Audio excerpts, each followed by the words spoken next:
Good evening and welcome. Welcome to another exciting edition of the program, Liberia First on GHT.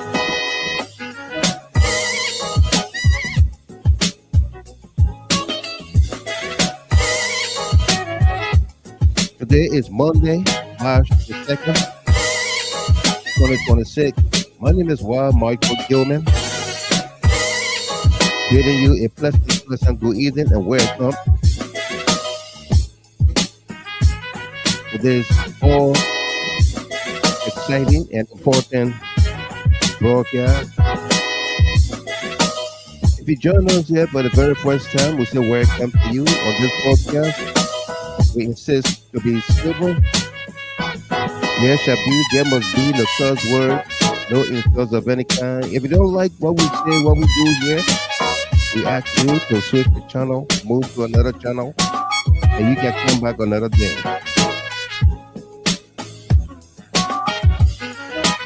Tonight's conversation centers around CDC-USA, that's the Congress of Democratic Change, USA, the envy of most political parties in Liberia, is in a battle with itself. Self-inclusion or rebranding? Question mark. CDC NEC Liberia appointed Rev Solomon Muin as convention chairman for Philadelphia in June without any input from the CDC-USA Leadership. The CDC-USA Leadership disagreed with the appointment at convention and announced for national convention slated for September in Minnesota.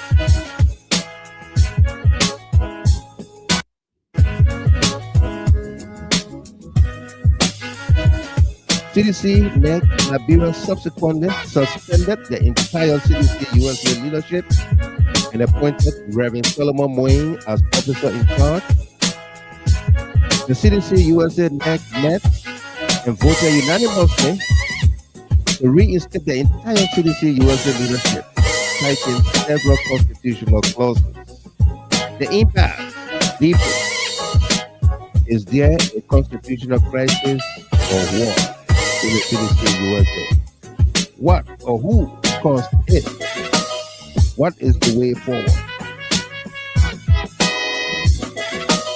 What is the way forward in this impasse?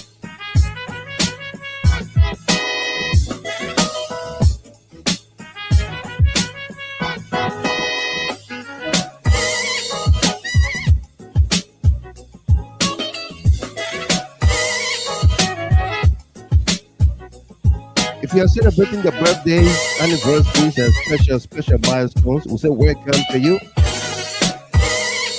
on this podcast. We dedicate the entire broadcast to you.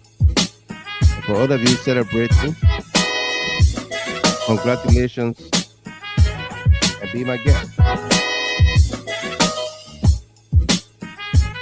Invite someone, like the page, follow the page.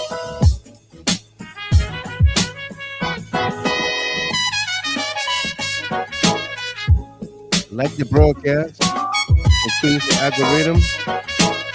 That way people know that you are watching GHT Talk.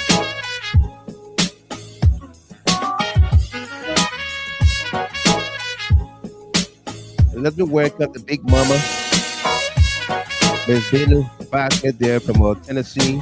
She says, Dana Backett, happy new month. Looking forward for a good show tonight. Absolutely. Welcome there, mommy.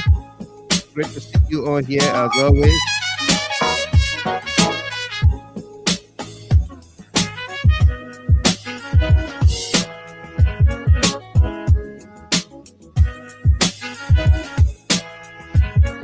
Our senior distributor, Patricia Sia, all the way there from Jakarta, Indonesia. Welcome to you. We've got a great show here tonight. I'm doing great. Parafin. Chair, Romaro, Samaworo. Welcome to you there, Parafin. Good to see you as well. Master Siebro Akima's son. Welcome there. Hello, Mr. Gilmer. A happy new month and a new week. Welcome to you. Achitape from Dallas, Texas. Welcome. And Balafore, welcome to you as well. Linda Morris, the commoner, welcome to you from your Como area. Mommy, nothing can break me down. Wilson, welcome to you. Great to see you. As always, William Saka Davis from Minnesota, welcome. Adolphus Pearson, welcome to you as well. Another great show coming up here. And the gentleman there, Emmanuel Bro. Good evening, Wild Michael, Liberia Friends, Judah Hard Talk analyst, and my fellow viewers watching from Minneapolis, Minnesota on this Monday, March the 2nd, 2026. Welcome. Reverend Hina Kwalo, welcome to you. Vogaliza, Mazingo General, welcome there. And Chairman, Vice Chair Donald Cody, Michael, we are here. And ready, Chief, you welcome to you, Donald. Great to see all of you on here tonight. Got a great show coming up. Abraham P. Brown. That's Abraham P. Brown following closely.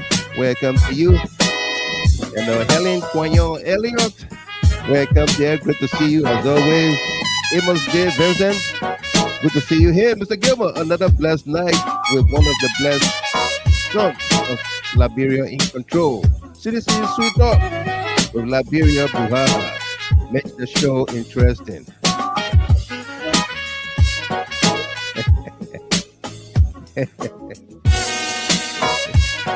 Monigil Masale, my $10 million questions coming out tonight. Okay, again, folks, welcome to all of you. We hope to have a great conversation with all of us here tonight. We've got a great show for all of us. So sit back, relax, and of course, once it's Judah Hard Talk, it got to be good. Absolutely. Once it's GHT, it has to be good.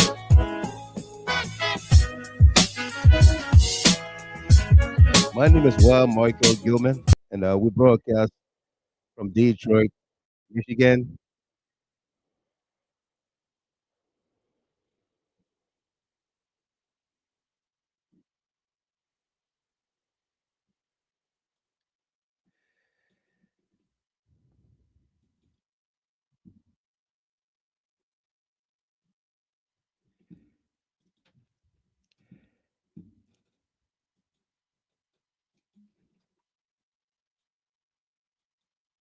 Talk Global Stage is now live on Max FM 96.5. Welcome to the greatest radio show collaboration in the history of broadcasting. GHT, the Digging Deeper Show, airs on Max FM 96.5 from Mondays to Fridays at 9 p.m. Liberian time and 5 p.m. Eastern Standard Time. Join your host and the executive administrator, Y. Michael Gilman, for breaking news, thought-provoking analysis, grilling guests with the hard questions, and more. Once it is GHT on Max FM 96.5, expect the latest information, education, entertainment, callers' participation, and more. We dig deeper like nobody does. GHT is the home of the Concerned Liberians Network Incorporated, CLN. We were not here, but we here now. Let the children play. Tune in now and be informed.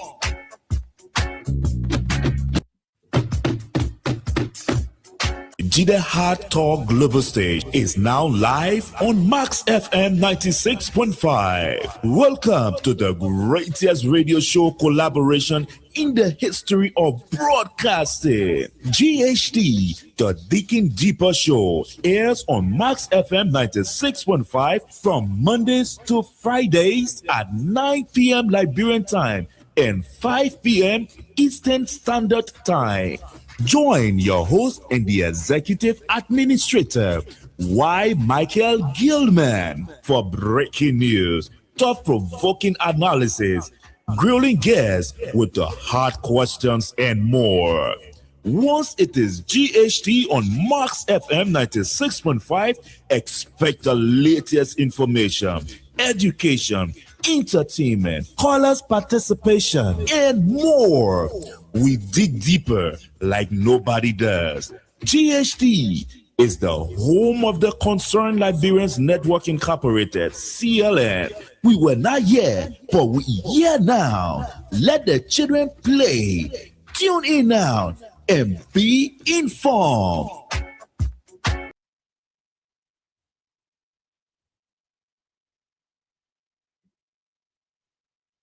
Hello, my people. Good evening, welcome. We got a great gentleman that is watching the show tonight from his Brooklyn Park residence, and that's the mayor of Brooklyn Park, the city of Brooklyn Park, there in Minnesota.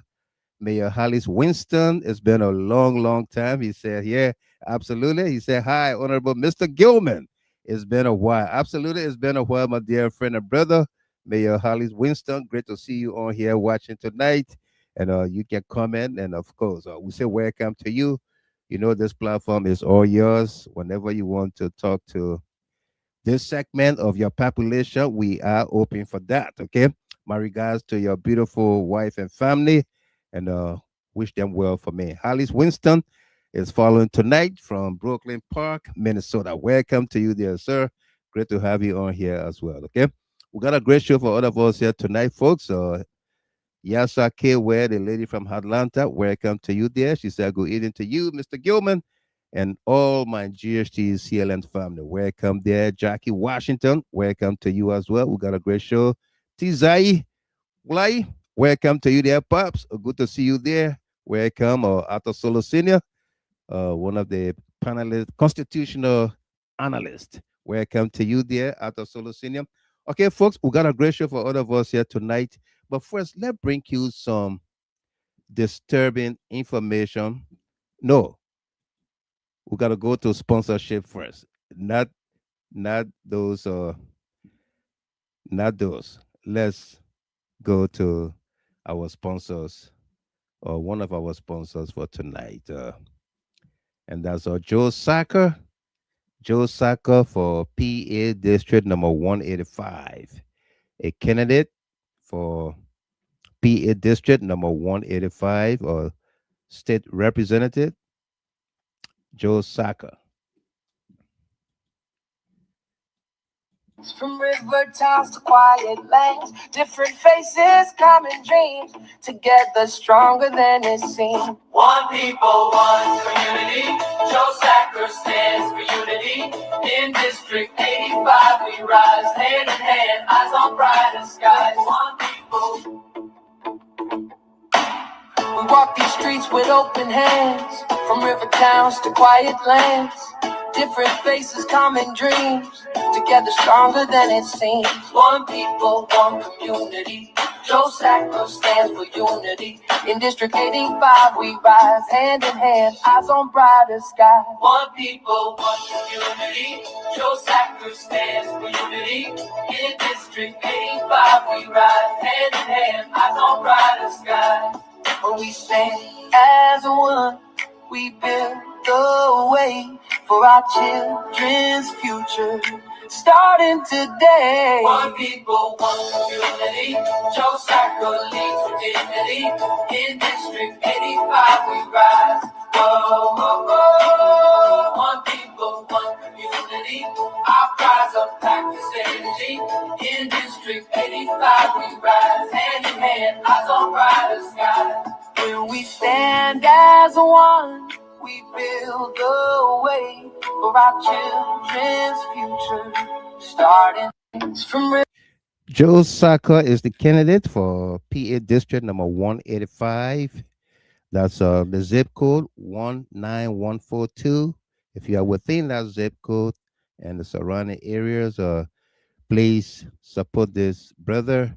We're gonna have Joe Saka on the podcast here in the coming days. Okay, let's get to talk to him and get to know who he really is. All right. Again, welcome to all of you. Before we go to our main conversation on here tonight. Uh, uh, this this video of Darius DeLong that is trending on social media. The senator of Montserrat County, Darius DeLong, talking about breaking down homes that have been there since J.J. Roberts, since 1847, across the country. Break it down.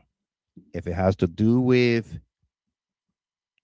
development and that house, that hut, whatsoever, that dwelling place is standing in the way, break it down. Darius DeLong. Any structure that is in clearly defined alleyways and the government want to use those places to open it to gain access to the people and the public for safety and development, break it down. Any structure that is in clearly defined alleyways and the government want to use those places to open it to gain access to the people and the public for safety and development, break it down. Any structure that is in clearly defined alleyways and the government want to use those places to open it to gain access to the people and the public for safety and development, break it down. Any structure that is in Okay? Any structure that is in the alleyway and the government wants to use those places to give access to the public for safety, for development, break it down. Joseph Boyka house is in the alley. It's the only house in the Republic of Liberia that is surrounded by alleys. The alley come here is stopped right here by the fence. Eh? The other one comes, it borders on the other fence. The other one comes from the other side, it borders on the other fence. Joseph Boyka house is right in the alley. Do they break it down to open up that other segment of the rehab community? Or this breaking down of properties is only for the poor people? It's only for the poor people. The rich and powerful houses are not in the alleys.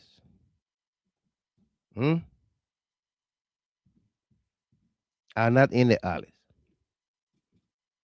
The rich and powerful, their houses are not in the alley. No, they are not. Okay.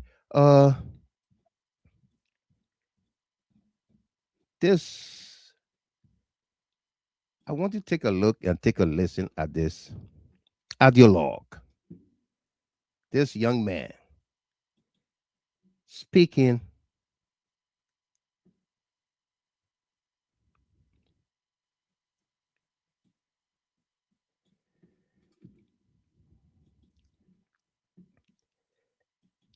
speaking about D12, Samuel D12 Jr.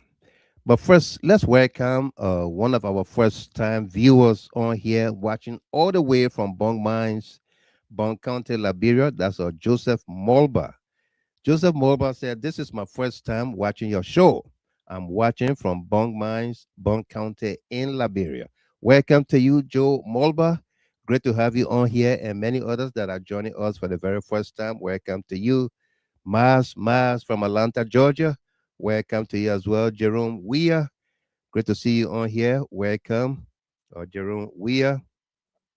Of course, Stephen Sla, my dear friend and brother there from Minnesota. Welcome to you, Stephen Sla. He said, "Good evening, Brother Gilmer." Welcome, Emmanuel Bro. It's my fervent hope and prayer that Joe Saka will win that seat for Liberia to have a representation in the Pennsylvania House of Representatives. Absolutely. And we are supporting him. We're going to be hosting Joe Saka here uh, uh, momentarily, okay?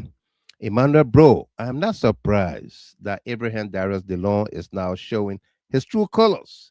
He deceived our Liberian people from the beginning, but now they are getting to know who DeLong really is. Absolutely. They are getting to know who DeLong really is. Uh, Welcome to all of you there. Kanazile, good to see you on here. All of you that are following the show on YouTube, welcome there. Frederick Tennessee man. Now he empty mouth. He is not talking about asking government to help relocate or give some package for relocation. A lot of these people settled in these areas during the Civil War. The money government has is for the people and should be used on them. I agree with you 110%. Okay? Yeah. Okay. Take a look and take a listen to this video right here from this young man. Our own former president, we have. He chose to accommodate everybody in the governing section. These are the people today that are serving us. The left of Warren Bryan. He was the spokesperson of MCC, making over 1,000 United States dollars. And the senior vice chair for operation for the Unity Party. He was the corporator in the system. While some of us are agitating, stay on the spectator bench. These are the same people today. Can you imagine every sector of government they have which own citizens? People even making 100 United States dollars, I can't even sustain them. They are wanting them. They have taken them off the page. Can you imagine that? I've done hurt us. But we say, this is a caveat. I told people I see you yesterday. There is a clear caveat. If the wind turn, we will point at some of you. You will never go with impunity. So then you say you told us, you make some people still believe that Samuel 12 told 25 million, and you don't ever to prosecute Samuel 12 or 25 million, you go on national security issue. Comrades, it is saddened. But bear in mind, some of you that done it and want it with a regime, they're weak and turn anytime. Thank you. In our own former president, we have. He chose to accommodate everybody in the governing section. These are the people today that are serving us. The left of Warren Bryan. He was the spokesperson of MCC, making over 1,000 United States dollars. And the senior vice chair for operation for the Unity Party. He was the corporator in the system. While some of us are agitating, stay on the spectator bench. These are the same people today. Can you imagine every sector of government they have which own citizens? People even making 100 United dollars, I can't even sustain them. They are wanting them. They have taken them off the page. Can you imagine that? I've done hurt us. But we say, this is a caveat. I told people I see you yesterday. There is a clear caveat. If the wind turn, we will point at some of you. You will never go with impunity.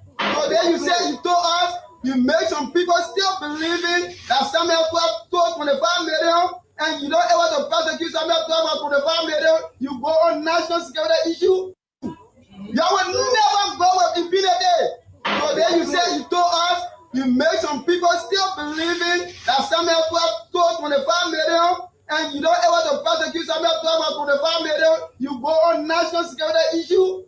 I will never go with impunity. So then you say you told us, you make some people still believing that Samuel 12 told 25 million, and you don't ever to prosecute Samuel 12 or 25 million, you go on national security issue. Comrades, it is saddened. But bear in mind, some of you that done it and want it with a regime, they're weak and turn anytime. Thank you.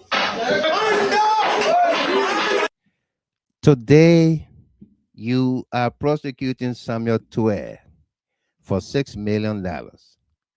When you said to the world that Samuel Twe stole 25 million, 2 years in a unity party government, and you are not able to prosecute Samuel Twe.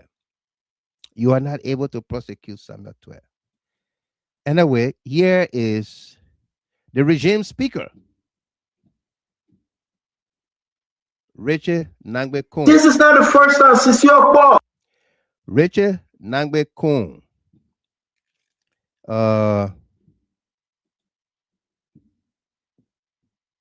Alleged attempted rape.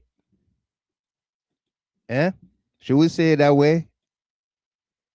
The regime speaker, Richard Nangbe Kun, always in the news for the wrong reasons.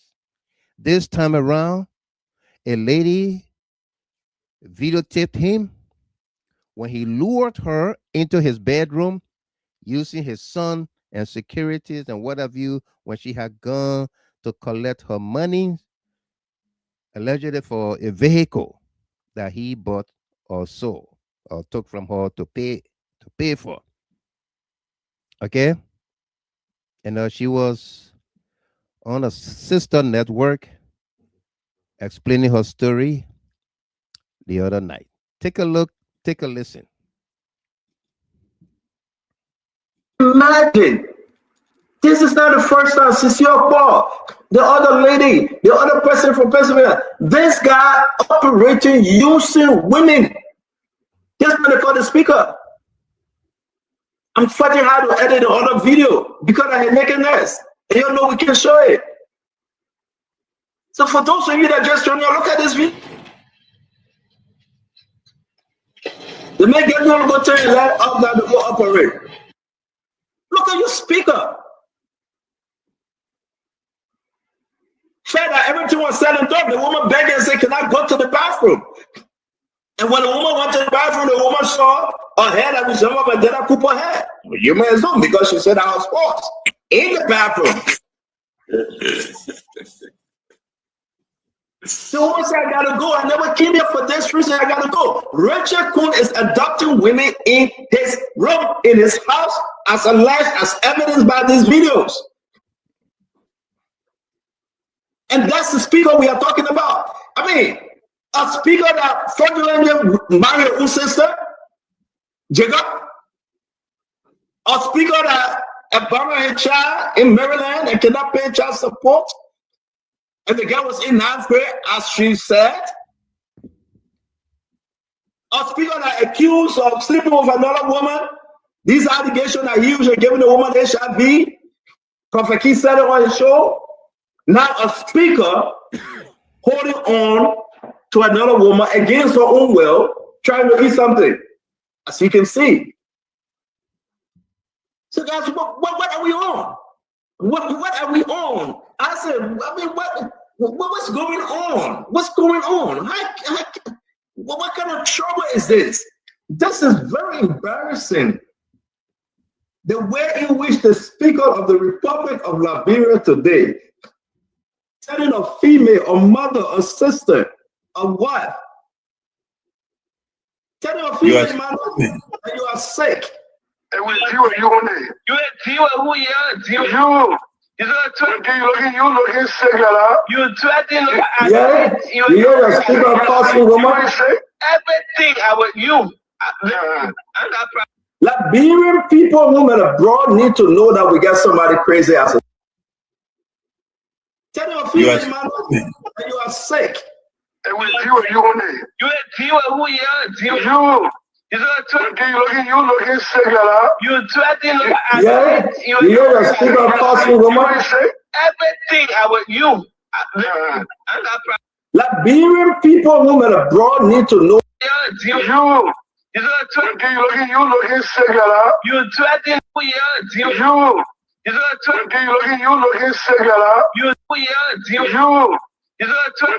You looking sick,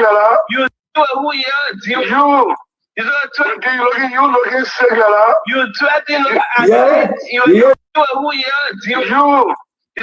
you looking sick, you threatening. yeah, you're a speaker possible woman. Everything about you. Liberian people, women abroad, need to know that we got somebody crazy as a speaker. We do. This is an embarrassment. You talking to a female like that? Man, come on now. Is this the representation? A third man in command? Where will you find such a thing that man is such a? That's not the only video. Okay, that's not the only video. That's not the only video. Richard Cohn has a problem with. He got a woman problem. Yeah, let's put it that way. He has he has a woman problem. But following our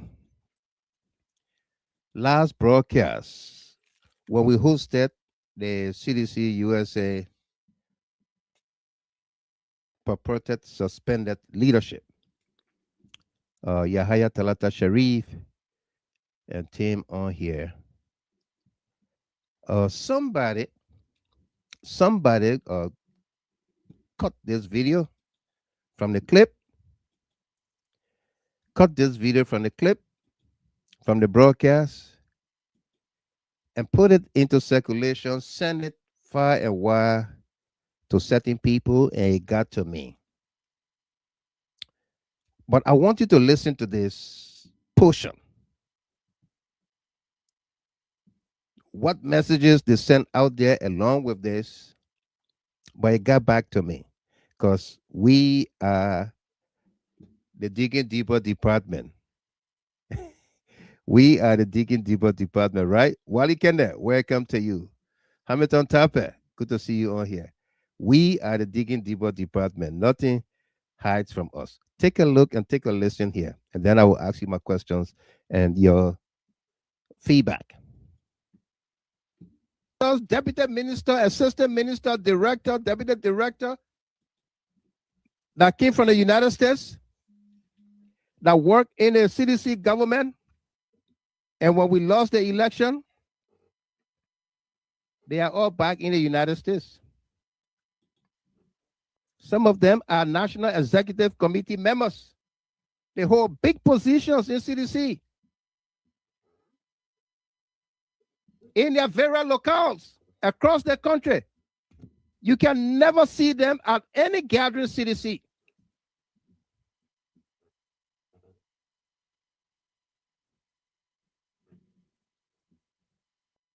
Tobasi, did you hear me? Lady Doma, did you hear me? Dexter, Tua, did you hear me? Matilda Stevens.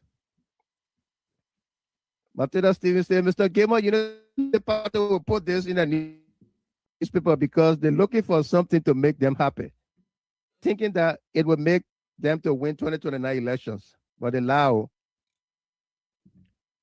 But I agree with you to some extent. But what are we doing, Matilda, my sister? What are we doing to win 2029?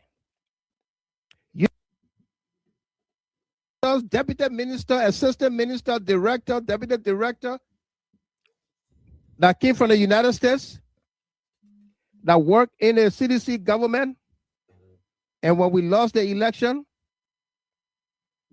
they are all back in the United States. Some of them are National Executive Committee members. They hold big positions in CDC. In their various locales across the country.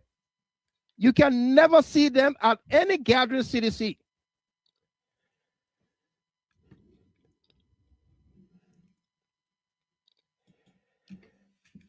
Okay, Tobasi, did you hear me? That clip, Lady Doma, did you hear me?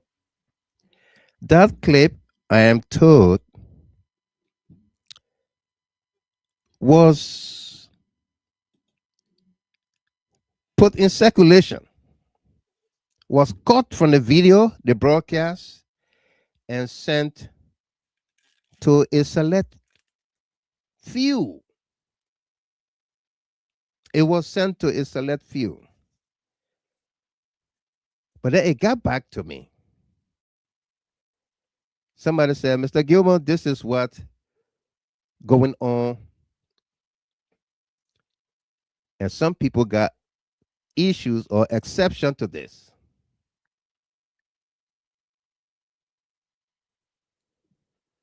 And Victoria Adi says, this is the fact.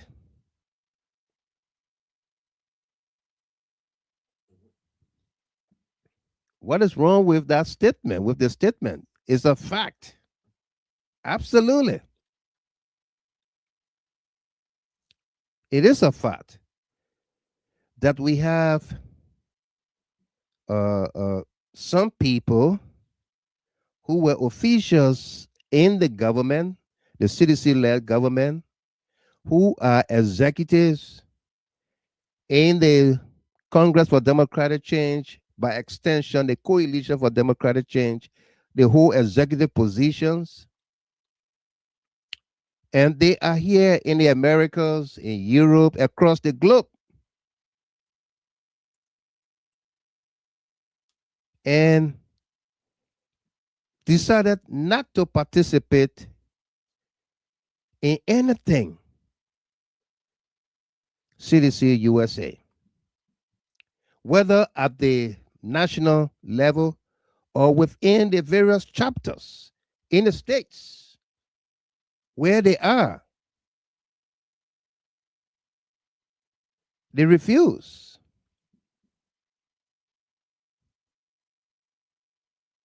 And that makes the statement a fact.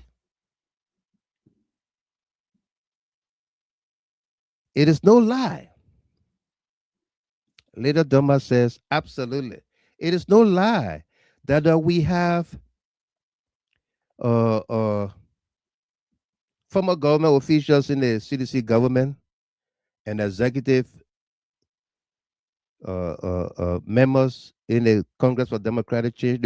They are still in those positions across the U.S.,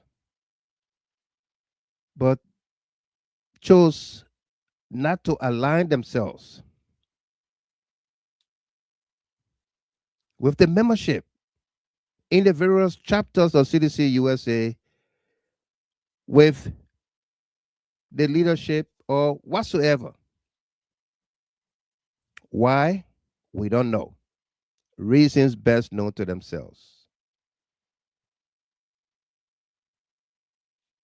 That was last week, Wednesday.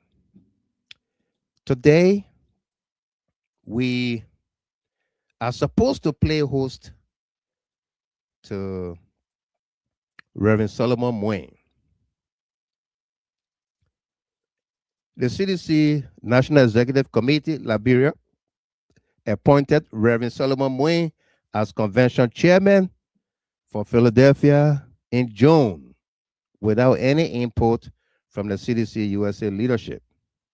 The CDC-USA leadership disagreed with the appointment and convention and announced her national convention slated for September in Minnesota.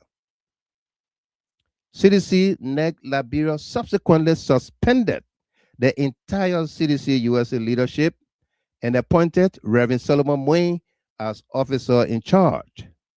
The CDC-USA National Executive Committee met and voted unanimously to reinstate the entire CDC-USA leadership, citing several constitutional clauses.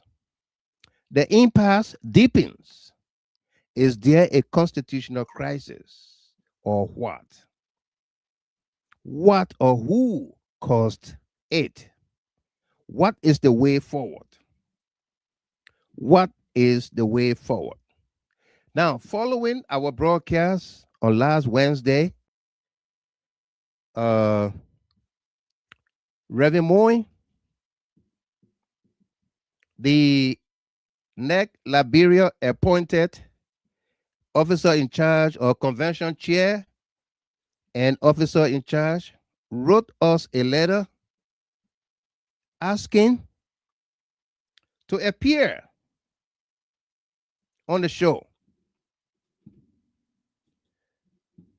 Rev Muin wrote and asked to appear on the show. And we agreed, we consented.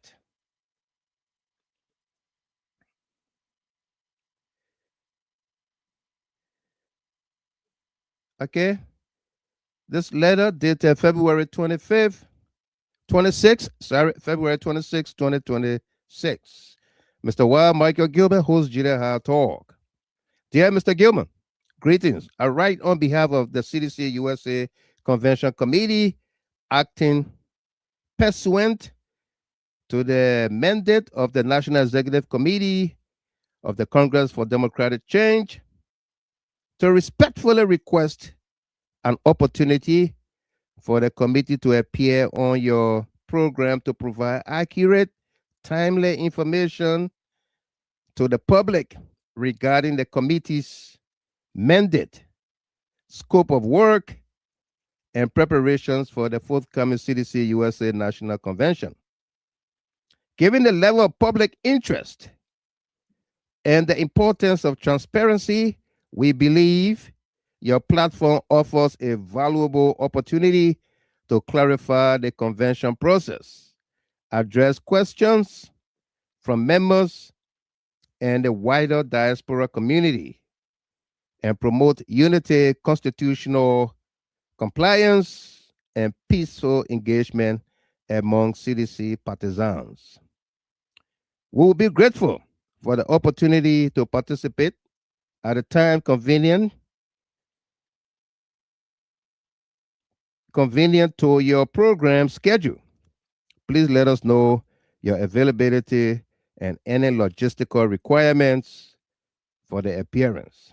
Thank you for your continued service to public information and community dialogue.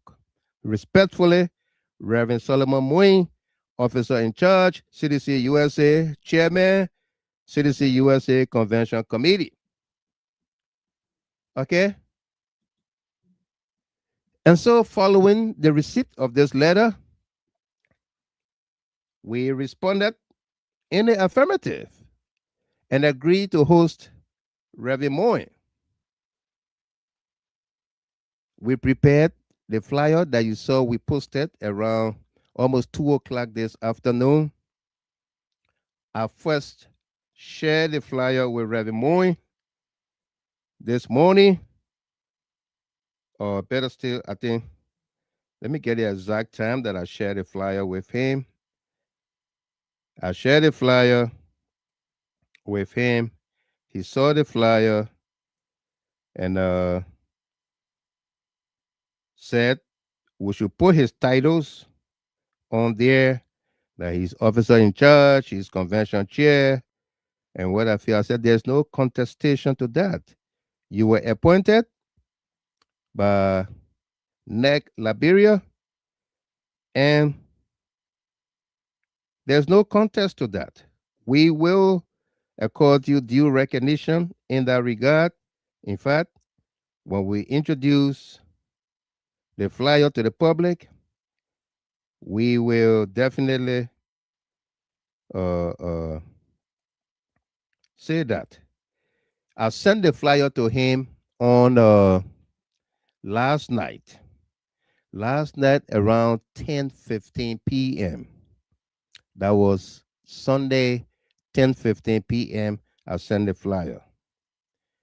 He responded around 3:57, almost 4 o'clock Monday morning, to tell me that I should include all of his titles on the flyer. And I said, no problem with that. When I woke up and saw the message around 7:05, I said, we will do all of that. And then he said, okay. So he said, I told him, I said, I'm not a graphic artist, and the flyer cost me to produce. So we can go ahead, publish it, and then we'll still do the recognition. He said, but can I produce one? Can I ask my office to produce one? I said, go ahead, produce it. From 7 o'clock, 7:05, or 7:49, when I said, you can produce one if you can. From 7:49 at 10:57, said still waiting. 11:49, I sent another message. It's about 4 hours now since I asked you to produce a flyer. I will publish what's on hand, and change it when you send the new one. No response. I published what we got around 1:45 p.m. 1:45 p.m. At 5:57 or 6 p.m. I got a communication from Rev Muin, the officer in charge. Hello, Mr. Gamer. Thank you for accepting my request to join your live show to discuss the CDC USA convention. I appreciate the opportunity to engage with your audience. After careful consideration and consultation with stakeholders, I believe focusing on constructive dialogue behind the scenes, guided by CDC NEC, can help de-escalate tensions and promote oneness within our party. I'm committed to working diligently to resolve current challenges and pave the way for a successful national convention in Philadelphia this June. I'll be happy to join your show once we've made progress on these matters. Thank you for your understanding. Shalom, Rev Solomon Muin, Officer in Charge, CDC USA, Chairman, CDC USA Convention Committee. So at the dying minute, Rev Muin opted out. He declined to come on the show to have a conversation with all of us here on the way forward. But the conversation in finding solutions to the impasse, to the infighting,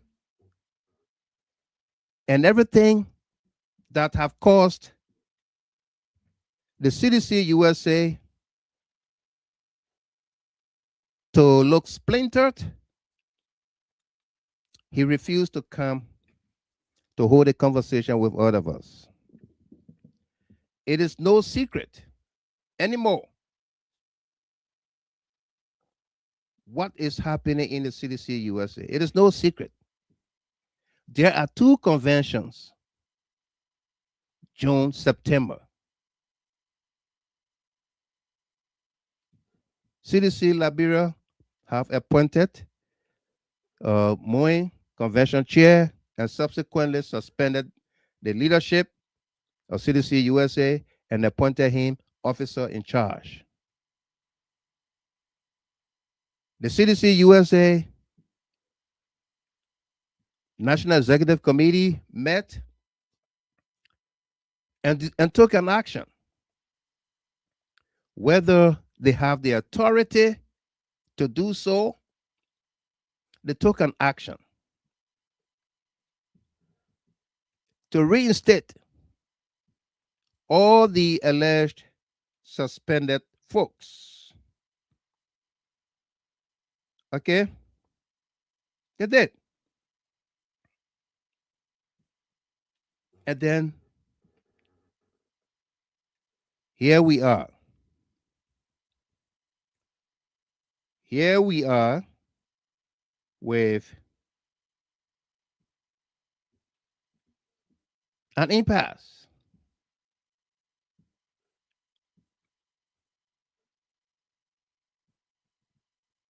What's the way forward in solving this crisis? This self-inflicted crisis in the CDC USA. What's the way forward?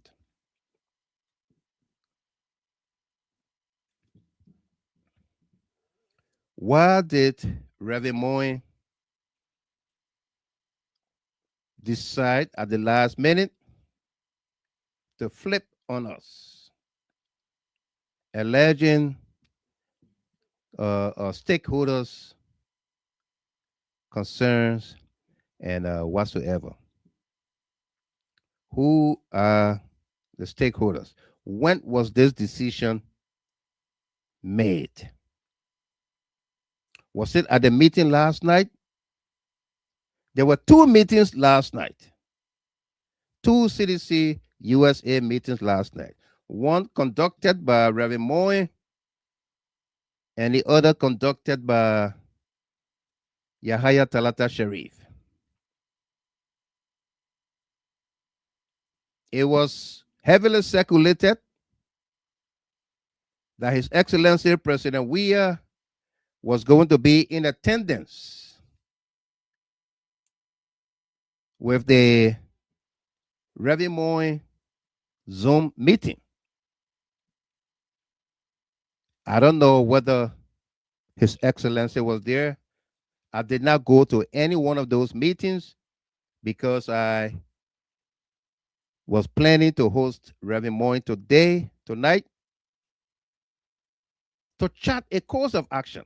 I didn't want to know what was happening in A or B, but rather to draw from the conversation, your input, and what have you, on how we come together to chart a course of action. How do we come together to chart a course of action? In fact, how did we get here? CDC USA. How did we get here? Is the impact or impasse a constitutional one, a constitutional crisis? Do we have a constitutional crisis in the CDC USA? What is that crisis?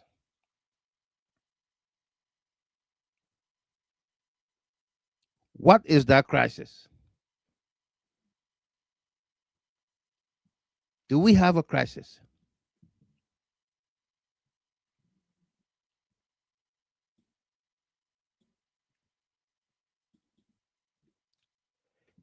J. Kalakpa Howard. The Reverend is not true to himself. So what would you have expected? Stability means the word. The Reverend has proven that he is not stable. He needs to pay GHT for the airtime. Wow. Typical Ulimo J and Ulimo K saga. J. Kalakpa Howard, the elder. My man, don't pray the Ulimo J and Ulimo K saga thing here, my man. All right. Let me speak, say good morning there to Petula Tutu Ma. That's the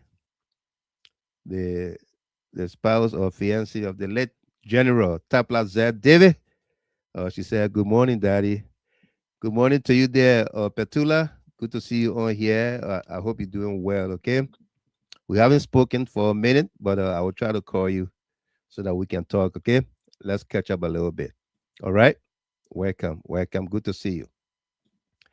And Alita, Mr. Gilmer, last night meeting was very powerful and fruitful. When you see my own daughter calling me Mr. Gilmer, then you know. Then you know the tooth and teeth can fight. Yeah. My own daughter, Alita, calling me Mr. Gilmer. All right, Alita, daughter, welcome to you. How are you tonight? Take care of yourself, okay? Yeah. Funny girl, Masale, the Reverend found himself totally guilty. I believe he saw the rare moon against him. Yeah. And Hamilton Tapper, this situation is very disappointing. I hope it can be resolved ASAP. Absolutely. I hope it can be resolved ASAP. Okay? And Farmer Roberts, yes, we have a big crisis in the U.S. We do. And nobody should play deaf mind to it. we have a crisis in the CDC USA. And I have Chairman Yahaya Tarata Sheri on the phone. I don't know if he's following the broadcast, but let me bring him on quickly here. He probably has a message. Sheri, welcome. How you doing? Hi, Mr. Gamer. How are you? I'm good. How you doing? I am doing well. Thanks for asking. No doubt. Okay, so actually, since you started your program, I've been watching and I have listened to your expose. Yeah. And why prompt my curiosity in the piece that you were talking about is the fact that we as seditionists, it is incumbent on all seditionists to champion peace. Right. And peace is not achieved through abstract ideas. Just to say we want peace does not offer peace. No. But concrete steps must be taken to achieve peace. Our administration, the CDC-USA legitimate administration, everything we've done from the onset up to where we are today is we have advocated for peace. And in fact, we are carrying on the mandate of the standard bearer. The mandate of the standard bearer. Absolutely so. And what is that mandate? Good. I'm going to get to that in a little bit, but I just wanted to emphasize the fact that not just citizen, but every Liberian or every citizen of the world knows fully well that the standard bearer of the mighty Congress for Democratic Change, His Excellency, Dr. George Manu, the former president of Liberia, is a peaceful individual. He's as peaceful can be. Right. So when we met the standard bearer in Washington, D.C., if my memory serves me right, I think it was in December. Mm-hmm. All right, I went there, took some member of the executive committee with me from the CDC USA. We went and met our leader. And there were a lot of things that we discussed that I can talk about here tonight. Mm-hmm. But one key thing that the standard bearer did emphasize on was the peace of CDC USA. He asked us to conduct a peace and reconciliation conference. He said, "Oh, Chairman," I said, "Yes, sir." Is it one of the things I want you guys to do before you guys went to convention is try to organize a peace and reconciliation conference. Right. When that conference is organized, all of the competing parties, when they are all seditious, when all of you are at that particular peace and reconciliation conference, all of your differences can be resolved.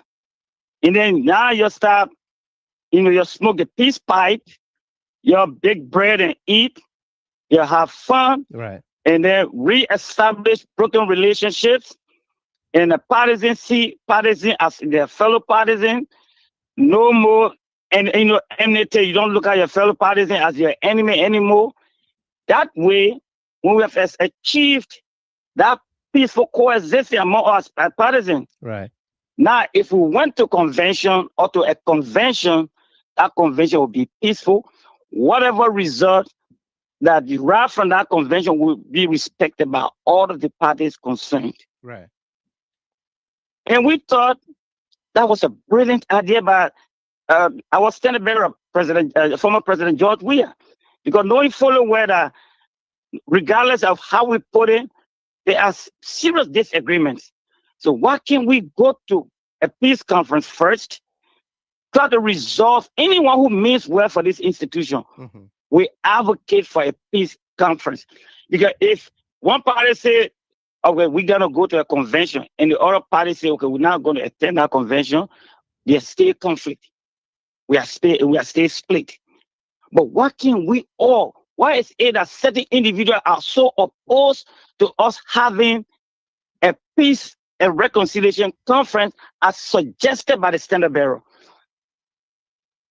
Right. In my opinion, if you ask me, that is the height of hypocrisy, because you cannot tell somebody, say, I want peace, but the Standard Bearer mandated us to go to a peace conference, and you are, without any clue of what is going on behind the scene, stating that no, if we went to peace conference, that means we're disrespecting the Standard Bearer. And the Standard Bearer is the one that asked us to go to peace conference, though. Right. And now you are telling us that if we even talk about that peace conference, that means we are disrespecting the Standard Bearer, and we are disrespecting the Standard Bearer's mandate. The man say go to peace conference. We say, yeah, we'll go to the peace conference. So I want to bring you back to something. After we left Washington, D.C., immediately the vice chair for administration got instructed, because we have the division of labor. So I immediately instructed the vice chair for administration, Honorable Dana Todi, and the vice chair for operation, Vera Okine Davy, with some of the other officials Vera to Davis embark on to embark on forming a peace and reconciliation a conference committee. And this committee here, the conference committee, we have envisioned that it will comprise of stakeholders of CDC-USA, including our elders, the members of the Women League, the Youth League. All aspects of CDC-USA will be going to be included in that peace and reconciliation conference. Right. So they're going to have series of meetings, and then choose the destination where we're supposed to have carry on this peace and reconciliation conference, and we're going to go and resolve our issues there. I will allow you one more minute to wrap up, Mr. Yeah, Chairman, I'm going to do that. Sharif, yeah. But what I'm saying here is that we, from our perspective as CDC-USA leadership, we are open, and we have been open from day one. Some of our members even try to leave us. In fact, our youth chair left us at the time because we were involved in the negotiations. They were not happy that we were giving in too much. They said, why are you guys giving too much to these people? We say we got to do it for peace and reconciliation. Yeah. So, Mr. Gilman, finally, I want to tell your listening audience that this administration, anything that will bring peace to CDC-USA, we are open to it, but we are not going to sit here as a leadership to be treated like kids or like subjects. We are partners, and we are open to negotiation. We are not adamant to any negotiation. So anybody who carries that information out there is completely mischaracterizing what is really obtaining in CDC-USA. We are open to negotiation, and I want to say thank you for bringing this issue to light. Let people know exactly what is obtaining in CDC-USA. And we are all for peace. We were all for it yesterday. We are all for it today. We are all for it tomorrow. It's just the other party don't want to come on the negotiating table. Let me extend your time for another minute, because you talk about going to the table and open for negotiation and not being treated as kids or whatsoever. On February 27, I posted, the Digging Deeper Department posted a quotable quote from Malcolm X. And we said, translate power to the people as enshrined in the CDC motto, contextualizing this Malcolm X quote. Quote, sitting at the table doesn't make you a diner. If what's on the table isn't yours,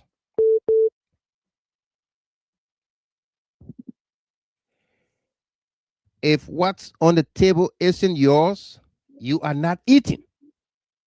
Absolutely not. Anytime you see someone more concerned with your reaction than your condition, you know you are being manipulated. So, sure. Mr. Sharif, Mr. Chairman, talk to us here. How do you contextualize that in your final comments? Well, thank you. In my final comment, when I say we are willing to sit on the table, look, we are parties of the CDC. We don't want to see our party divided. But sitting on the table, it means that the National Executive Committee in Monrovia, we have to understand the fact that we have a leadership here, and whatever they want works here with the CDC-USA. They have to treat the CDC-USA, and the CDC-USA have to make that decision. We cannot sit here and the National Executive Committee stays in Monrovia and make decisions for us here. We were elected by the people to lead an institution. Now, you can't treat us like kids that you would say jump, then we say how we should jump. No, there's an administration here. We can collaborate, we can coordinate, we can do things together as CDC. But if you want to get imposed on CDC-USA and then you say it's binding on us because of this mantra, and we all understand that the party remains supreme, but the party remains supreme on justice, on fairness. And you understand the party, it doesn't mean that when they say party remains supreme, then you accept everything that comes your way. Right. If it is injustice, you endure it. If it is unfair behavior, then you endure it. The party remains supreme. That way, we are prone to fall back what led also our defeat in 2023. We don't want those things happening anymore. So thank you, Mr. Gilman. And like I said, CDC-USA Leadership is always open to anybody who wants to talk. We are willing to talk to anybody as long as that will pave the way to resolve whatever impasse we have right now. Thank you and good night. Thank you very much. Yahya Talata Sharif there, speaking to us from Philadelphia. And folks, we're gonna entertain phone calls tonight. The conversation on here tonight is about your response and the way forward. And you heard Chairman Sharif there talked about willing to go to the table, thing on the table, but they will not be dictated to, they will not be looked at as kids, rather responsible people leading a responsible organization, the CDC-USA.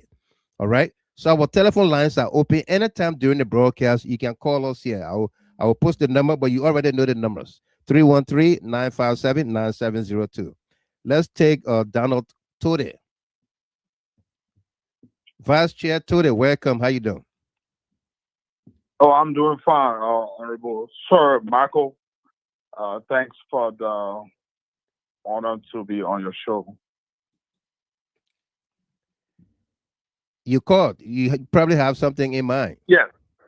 Oh, sure. Yeah. So just listen to our dynamic chair, his Honorable Yahya Talata Sharif.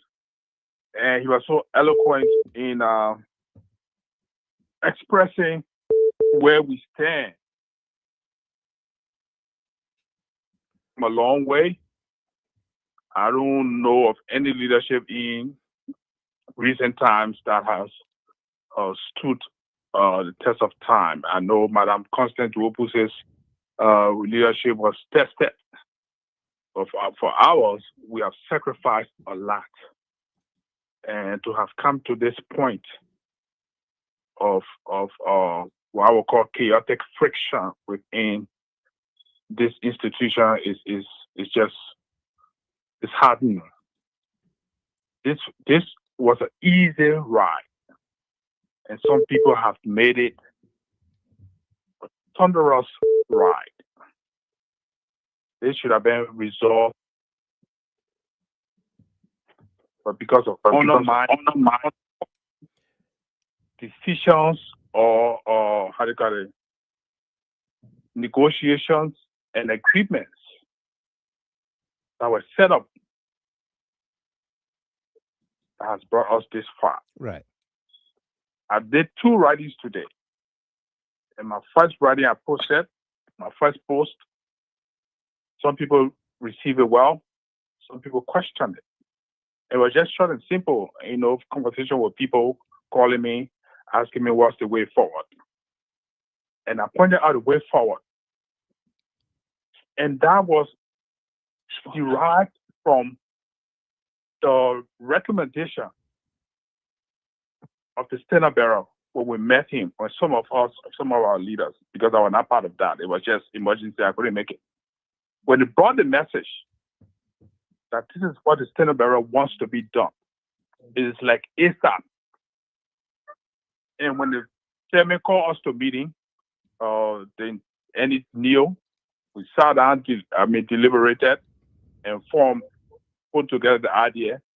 We went to the first general meeting with that message. And I'm telling you, that general meeting was packed. And we shared this message to the body. This is what we got from the standard bearer. This is what we intend to do with it. We'll begin to put a committee together and start looking forward for the location. And I will tell you that 2 locations were put on the table: Iowa and Philadelphia. Iowa was rejected because we had just come from our convention in Iowa. Right. Philadelphia was accepted because the how they call it, quote unquote, is a city of brotherly love. Is where the love will be felt. We can solve it there.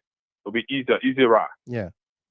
In beginning to put the unity conference together, getting names, we just saw the Honorable Chairman Jangako Convention Committee post. And this just derailed the whole process. You know how it just took us out of our gear, and it just messed up everything. And we had to go back to fight. So when we hosted Yahaya Talatashari and all of you here last week, all of those were litigated. Let's look at the way forward. Yeah. Yeah. So the way forward, like we are saying, is to begin with the proposal and recommendation of the standard bearer. Let's come on the table. Mm-hmm. Look, this thing is resolvable easily by CDC-USA. We don't even need a third party. Yeah, it's good that we can invite the elders, a committee or representation for Liberia. Let's have a sit down amongst ourselves, because the issue is within ourselves. And let's sit on the table and call for a unity and peace conference. Right. We understand that the standard bearer is coming in June. That is, I think, a dynamic time for him to, get involved with addressing the issue or talking to us, having a town hall meeting where he can address us directly. I think this is most appropriate for us to have a peace and reconciliation conference or gathering while the standard bearer is here to speak to us, a town hall meeting where he will speak to us. And then we'll move forward with our step that needs to be taken. But it is just on the line. And you will know that the majority of the people know that it's too much confusion to go to any convention. How was your meeting, your parallel meetings last night? You had one. And Rev Moy had another meeting. How was your meeting last night? Did you have I would say quorum? Did you have chapters leaders at your meeting? You have membership? Yes. Give us a synopsis of that meeting last night. Yes. Our meeting was well attended. I mean, dating back to all of the chaos that is going on other than our meeting, we have chapter chairs in attendance. We have quorum, above quorum, let's put it that way, and we lay out there the same thing we are telling you today is what we lay out last night to the people. We want peace. We are focused on solving problems, and we are focused on carrying out the recommendation of the standard bearer. Look, I will tell you, sorry, Michael Gamer, I'm not going to speak for that other side because I was not in that meeting. I will never go to that meeting. Right. Okay? But we tell the people the way forward is to begin right. You will not walk good if you can't crawl good and you can't stand good. This thing that is going on. Did you have chapter leaders in your meeting last night? Yes. We had about 4 chapter leaders in our meeting last night. Okay. Yeah. And so membership? Like the chairman said, they put out the propaganda out there just to attract people to the meeting. That the standard bearer will be in attendance, he will be speaking. Ask them that question. Was he in attendance? Let them We answer know, that question. we know for a fact that His Excellency was not at any Zoom meeting yesterday. Yeah. And I want to believe that they knew from the get-go that he wouldn't be there. But you know what? That is some of the dirty tricks we talk about. But we move on. Thank you very much. That's a Gladly to the dear Donald Thank you, Tody. sir. Yeah, you're welcome, or the Vice Chair for Administration. Let's take another gentleman here, Musa Brown. Before Musa comes on, our lines are open. If you want to participate on here on the way forward, we are looking for the way forward. Okay, we should have had Rev Muin on here, but he did not. He chose not to come at the last minute. Okay, he chose not to come. Our lines are open. All of you are following the broadcast here. If you want to participate, please call us. Okay, let's take Musa Brown from New Jersey. Brown, welcome. Yeah, Mr. Gilman, how you doing? And good evening to our listeners. Yeah. And good evening to you for the level of work and the concern you have for the CDC, not only CDC-USA, but CDC as a political party and the love for our party and also the country. Right. Because of the vision and aspiration that CDC has, makes you to devote your time to want to see us being more stronger than being divided. But Right. Mr. Gilman, my question is, if you continue to fight everybody and you get to leadership, do you want people to honor you? To listen to you, right? To listen to you? Mm-hmm. Because this group that is fighting, that I should know about since I came to the U.S., have fought the first leadership, fought comfort, Sarah, Drupo leadership, and again they're still fighting. And it is all because they want to be at the hand of power. In that leadership, the foreign leadership, in constant Drupo leadership, they had to involve in one of them to even make a secretary, just so that peace can reign. Right. If you show the love of your institution, and you sit down, you see that because we're looking for the party is supposed to be looking for addition instead of subtraction. Yeah. Because what promotion can bring to the party is subtraction, not addition. So if you so much know that you are a founding member and you love the party, what do? You look for a way to add people because your unity and peace will bring people to the party. And that's why when you announce that this man is a reverend coming to the podcast tonight, I was happy, I was overwhelmed. Because when a reverend who's supposed to be somebody of reconciliatory mind is involved with such a discussion, I know they will speak of nothing but peace. And let me not just make this decision. Apparently, maybe the Reverend hosted that meeting. I'm playing the devil advocate, Mr. Gima. Uh-huh. He hosted that meeting maybe to draw peace, to bring up peace.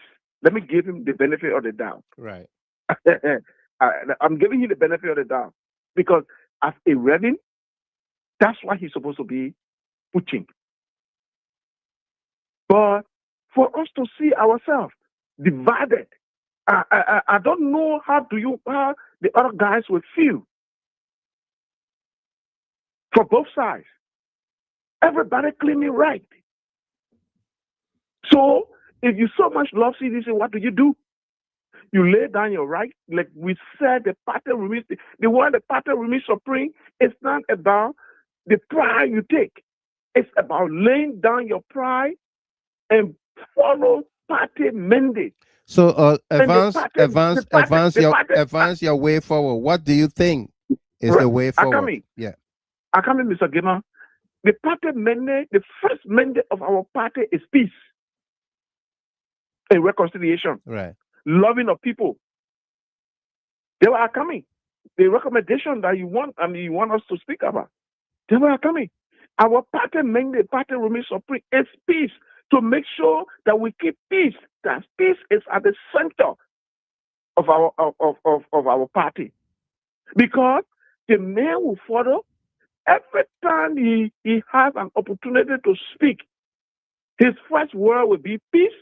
The last word will be peace. And so when you're following people, you follow them by example. Right. You follow them by example.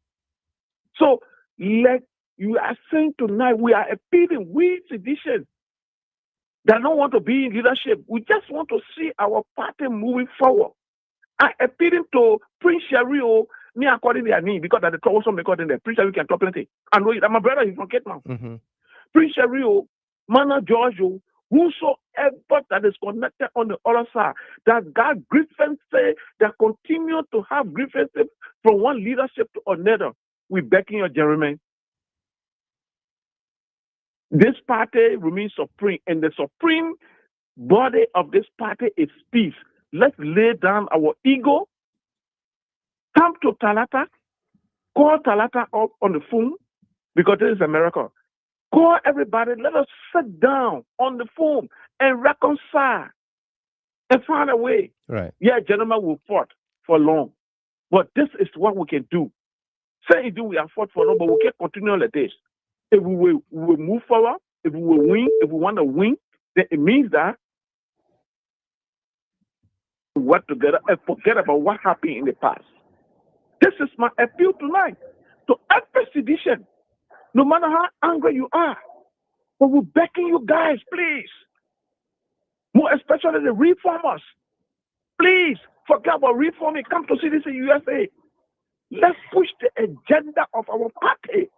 Let other parties see us as unity. You know, Mr. Obama, I always worry. You know the reason why I make me worry so much is because the President Joseph Boakai said something. He said, if I become president, I will make sure I will dissolve CDC. That's a word that every citizen should keep at the back of their mind. Anything that will want to bring a setback to CDC, think about that word and recalibrate yourself. Re-energize yourself to move forward. And leave those things that you think that you're looking at somebody do or the person do. And let's reconcile and move as a force. Let's see the USA move as a force. This is my appeal to all of you reformers, all of you who think that you are reformers. There is no way that you don't need a vote. Right. Of Talata. Even one vote. We don't want one vote leaving our party. We need everybody on board. Yeah. We need everybody on board. We need everybody idea. Please. Thank you. Thank you. CDC need to be independent, and we must have reconciliation is at a poor mark. Let us reconcile and move our party forward. This is my appeal, and this is my reconciliation first, reconciliation last. Reconciliation. Thank you very much. Just drop the line. Okay, for those of you that just received your calls, please unmute your lines. We'll come to you. Let's go to the WhatsApp line here and welcome Miss Alita Ban. That's my daughter there. Alita from Philadelphia, Pennsylvania. Welcome. How you doing? What is Daddy? How are you? I'm awesome. First, Alita, hold on 1 second. Let me welcome this gentleman, distinguished gentleman, Duke the Fearless, Clark Williams. Welcome there. He said, Timmy, long time, bro. I've been missing a real talk show with substance. Absolutely. We miss you too, my man. Welcome to you there. How are you tonight? Clark Williams, welcome there, okay? And Victoria Ade. Victoria Ade is trending heavily here. I want this comment that she just wrote. She said, as responsible people, does President Weah have to intervene before they can resolve their problems? If Weah is no more, what will they do? Absolutely. Okay, trend with us and call us if you want to share your participation on here. We're going to have you on, okay? Ms. Brown, Alita, daughter, welcome to you. Let's hear you. Yeah, Mr. Gibbon, thank you for having me on here. Yeah. I was just listening to the show because the previous show I didn't listen, but I was listening. I was say personally attacking the form, so I thought it wise to just say one or two things, and I'll be clear. You felt My attacked? interest, yeah, don't worry. You How? know But that's from for my who? dad. That's political stuff. Chairman Yaya Tata said that even the youth chairperson abandoned the struggle and stuff like that. I was the No, youth no, chairperson. no. He didn't say you I was abandoned. He governor. didn't say you abandoned the struggle. He said, Yeah, you it's okay resigned. that my dad was talking family meeting. Don't worry about that. All I right, just want to say something. I want to be very clear about my standpoint, right, and I will say this, and everybody listening very clear. right. My interest is in CDC as a party, not in any individual. I believe in the movement because the movement has the power to change the narrative of many Liberians around the world. So for me, I won't condone selfishness or hijacking of leadership to think that you will damage the institution that I work, invest my time into, and I support that. Let's be clear about it. CDC-USA issues should have been dealt with in closed door. It's unfortunate that it even make to Facebook or social media in such manner, but notwithstanding, people are so eager for that view to be heard when they had a platform to say this. We all went to Iowa. I made sacrifice as well as everybody else that went to Iowa convention. We were elected when the party came with a decision. At that point in time, there are issues that we advised on because we were contesting. And let's be clear, I said it, we were contestants. We didn't know how Iowa convention came to be from the constitutional standpoint. We only registered to contest in an election. So any fault from Iowa convention should go back on the past administration before us. But people thought it was not to listing. They wanted to be in control.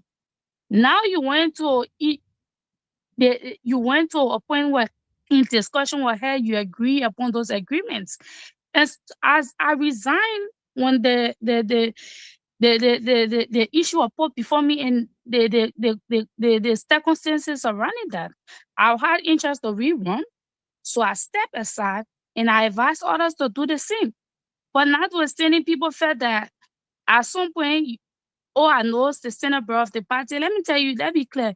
Nobody is above the party. So if you think that you will create crisis and you say, oh, you will damage CDC, don't waste your time.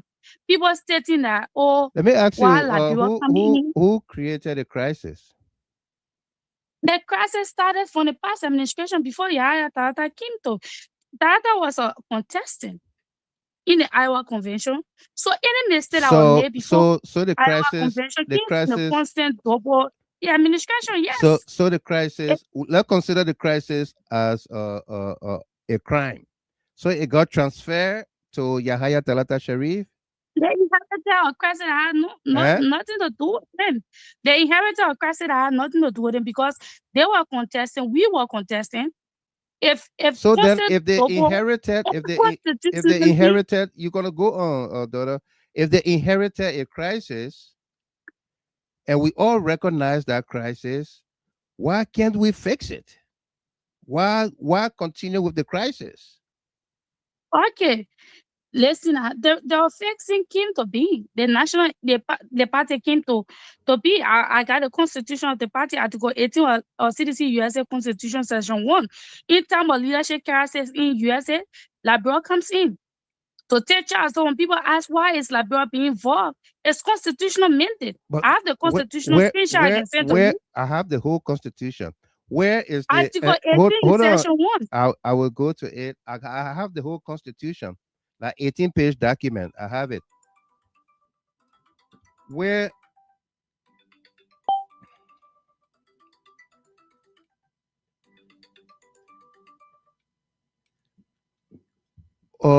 I want to understand uh the crisis that exists in the Yahya Talata Sharif administration.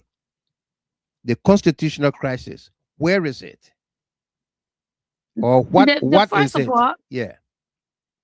First of all, Mr. Gamen, let's be clear. Our coming to leadership in Iowa, we were on the Constant Dopo mandate. She constituted the convention in Iowa. We were only contestants of that convention. Because she was the outgoing chairman. She was an expired chairperson. Whether expire, alive, whatsoever, she was the outgoing chairman. Who do you think would have conducted the election or supervised the appointment of the convention committee, the elections committee chair, and members? Who would have done it? Okay, that's a very brilliant question, Mr. Given. Yeah. So now that you have asked that question, when chairman now, the suspended chairperson, Chairman Yahya Talata Sharif, are accepted to go into NEC meeting with the same leadership in Liberia. Weren't that question necessary to ask? No. Listen. No, hold on. Apparently you did not understand the question. When did Talata go to a NEC meeting? After he became chairman, right?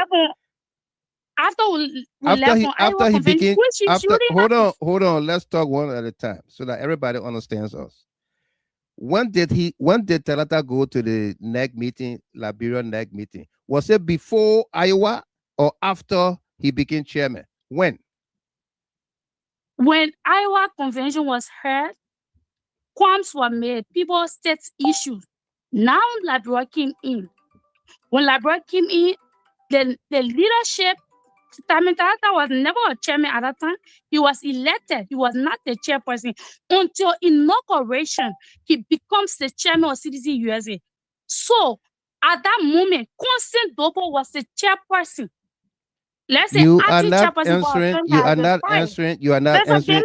You brought about 1 second. You brought about everybody following the conversation here. Hold on. Listen. I'm not gonna take you off the phone. You, my daughter. We're gonna have this conversation.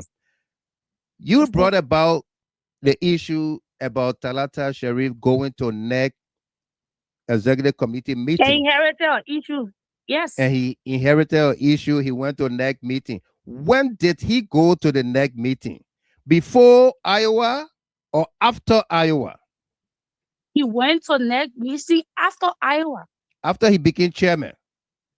He was elected. He was not the chairman at that time.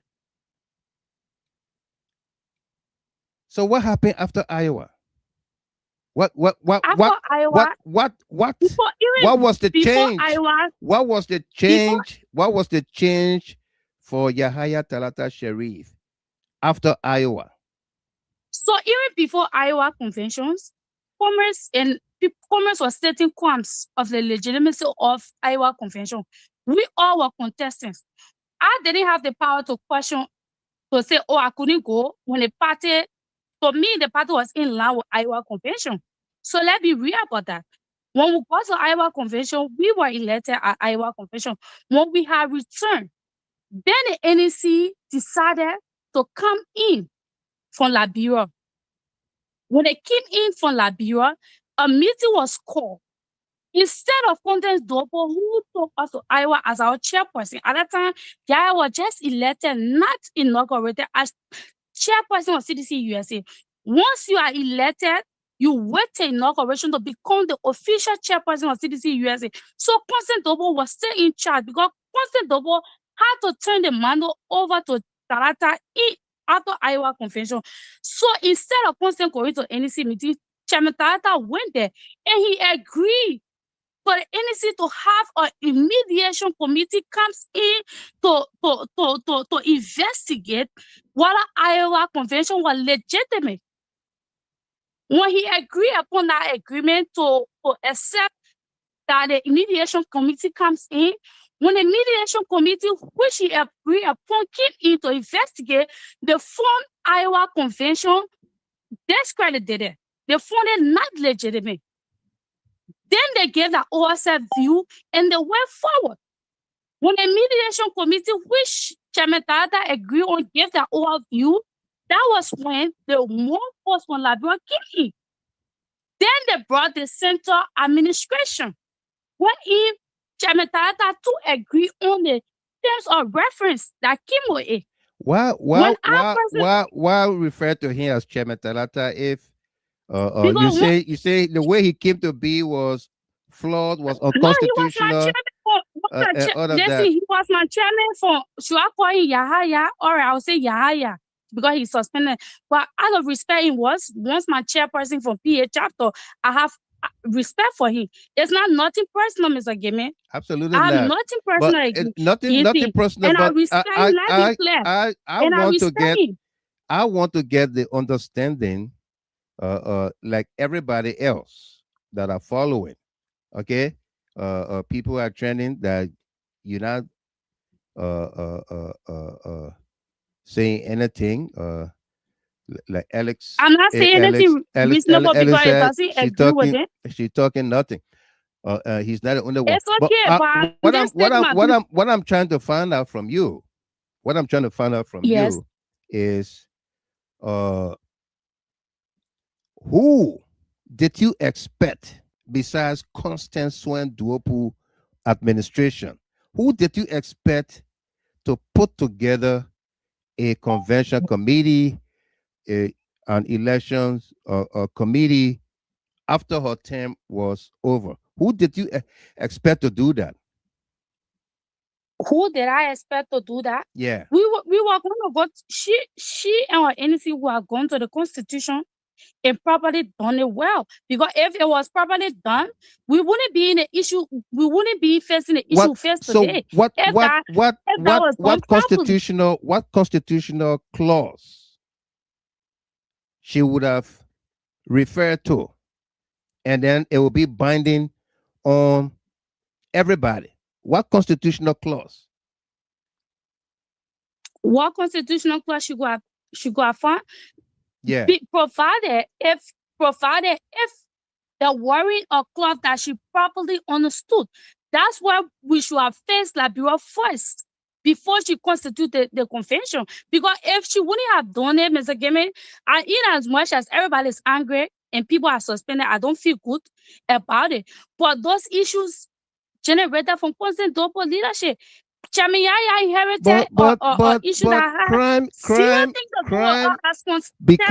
because crime is not transferable. Yahaya inherited a crisis, and he tried to fix it, didn't he? How? By accepting the inclusion of others, as decided by the mediation committee. Say, okay, let's work together. A whole host of people were added to the leadership of Yahaya Talata Sherry, weren't they?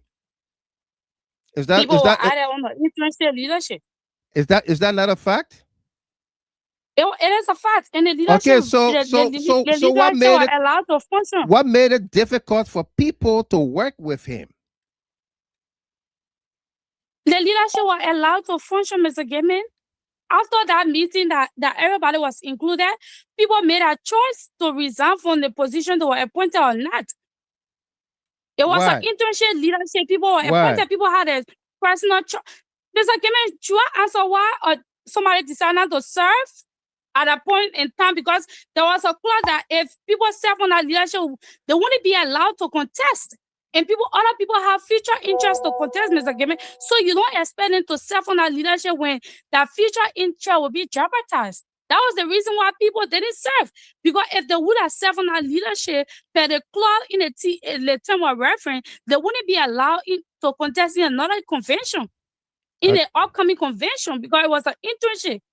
And that prompted my resignation, as well as many other people from that central administration leadership that was organized. Okay, I gave you the last one. What else you want to talk about before we bring somebody else? No, what else I have to say is that we are, if you talking about you want to do peace, you want to do reconciliation, you have to put down your arrogance as well. You cannot think you will destroy the party and we work with you. Me, nobody is above the party for me. My interest is CDC, And and it's still like that. who is or are those that are arrogant and hoping to destroy the The party? foreign suspended leadership is being very arrogant, disrespecting the NEC. They have been called to several meetings. They have refused to attend those meetings, and that is not right. And I would say I'm a bit disappointed because Chairman Yaya, who served from PA chapter to national leadership, I know his potential. So it's sad to see what is happening. But you cannot, if you say you cannot abide by the party, the party, and you think you can just go wayward, you can personally attack me. I don't care. But our interest is the party. Is nobody, not a single person. Me, you personal relationships outside the party. But if the party make a same decision, we will follow it. And last night meeting was fruitful. The CDC-USA is on the path that June convention takes. Was President Weah there? Mr. Kemi, I'm not in that capacity to answer that question. Like you said, you have facts that he wasn't present. No. But I know the meeting last night we had was a power, and the entire National Executive Committee of the party was present in that meeting, and many more. So I can't come and say, oh, who was there or who wasn't there. I'm not in that capacity to do so. But the meeting I was in last night was a power. And we still, June convention still, if our people want us to work, all us to work together, they have to drop their hand as well. What is the way forward? What is the way forward? How do we bring the two groups together? The way forward is the suspended leadership should present themselves to the State and Grievance Committee of the party, go through investigation and be vindicated, and then we'll see the way forward. For now, we cannot have that discussion when they are suspended. Investigated. The party has protocol. Yes. What are if you are suspended by the party, you present yourself to the Ethics Grievance Committee to be investigated based on the allegation laid against you. If they find you not guilty, then you be reinstated. But now we're gonna have a discussion with suspended leadership. Okay, thank you very much, daughter. Thank you, Mr. Gimme. No doubt. Well, that was my own daughter there, Elita Gman from Philadelphia. You heard her. When politics clash in a family, right? Let's bring this gentleman all the way there from New Jersey, Hamilton Tappet. Tappet, welcome. How you doing? I'm doing good, Mr. Gimmer. Thank you for the time. No doubt. Yeah, I'll listen to the young lady. I'll try to call your attention. You're trying to find a way forward, and too much explanation on this kind of a sensitive issue can create another situation. Right. Like I said, what is going on is not what we need right now. We need unity within the party.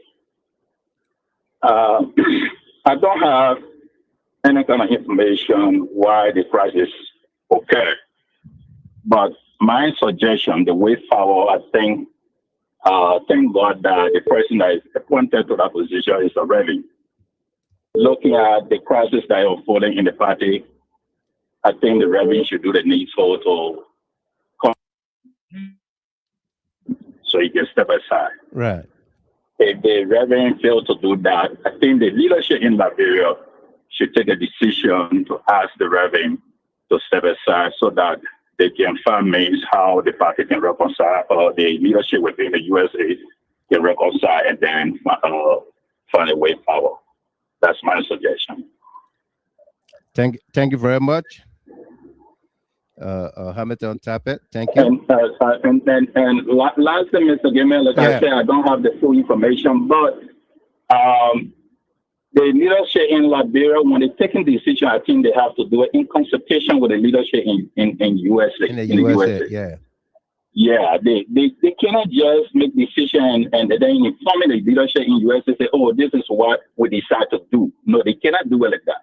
Because if they continue to do it, there will be a problem in the leadership or within the party. Absolutely. So before they make decision, they have to have a discussion, put your plan before the leadership of the leadership of the USA. Then they agree. Even if people don't agree, if they don't agree, they can find common ground before they can bring it to the public space. But you can't just make a decision and say, oh, this is what we intend to do. They will be aggressive. I think, even though I don't have the full information, but I think this is where the problem is coming from. There are certain groups that don't want to accept the appointment of this Reverend And because the leader, I strongly believe the leadership did not work in consultation with the leadership of the USA. So moving forward, they have to communicate with them or have a discussion with them before they can appoint anybody to serve certain positions within the leadership of the USA. Thank you very much. So thank you so much. No doubt. Hamilton Tappet, thank you very much. We're going to take Isaac Sando. Sando, welcome. How you doing? Yeah, good evening, my papi, and good evening to your audience. No doubt. It's been a long time. You are on a silver papi on the Facebook. You don't understand. You know, I mean, it's a pleasure to be on your show tonight, and this is our platform. But I'm just here to kind of provide clarity tonight to all our loving citizens in the diaspora. Right. Because I think this is the perfect platform for such an occasion. And thank you. Let me just introduce myself, right? Right. For me, I have never been associated with CDC-USA. Or I consider myself more of CLN than being associated with CDC-USA. All my contribution, all of my association I have done in the past with CDC-USA have been through CLN. Correct. I got pictures of the t-shirts that I have contributed towards. You got my cash app. You go through your cash app, you will see my name there. Yeah. So for the sake of transparency, that's what got me on this call tonight. So I think this crisis has been going on for over close to 2 years. Mm-hmm. People should not act like it just happened overnight. And me too, as a CLN member, I got my own dissatisfaction with the platform because I feel like you should have not entertained this conversation from one side. If you wanted to solve this problem, you should have dived in holistically. You're digging deeper. We believe in your analysis, and I think you should have done. But Sando was supposed to. The Rev was supposed to be here tonight after we talked with the Sheriff group last week. The Rev was supposed to be here, but at the last minute he canceled. You didn't see the flyer we published? I cannot speak for the Reverend. The Reverend will speak for himself. Again, me, I come from transparency. I cannot speak for him. I cannot make excuses for him. I don't know why he did it, but only he can explain that. So I'm just saying from the offset of the whole issue, because one thing I hear from most people, majority of the people is all the time is that they keep naming 3 people that are involved or that are dissatisfied with everything that is going on. And that is not the fact. Right. Some of us are in the back. We don't want to go to social media. We have the platform, but we choose not to because this is party issue, because of party mandate.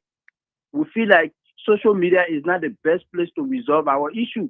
We're not going to wash our dirty laundry. You cannot say you care about the baby, but you're willing to wash your dirty laundry also. Mm-hmm. This is the reason why you see a less majority going out in the public, right? Right. But now, I was opportune to have worked on our mediation committee after the convention in Iowa. Right. We did a thorough investigation.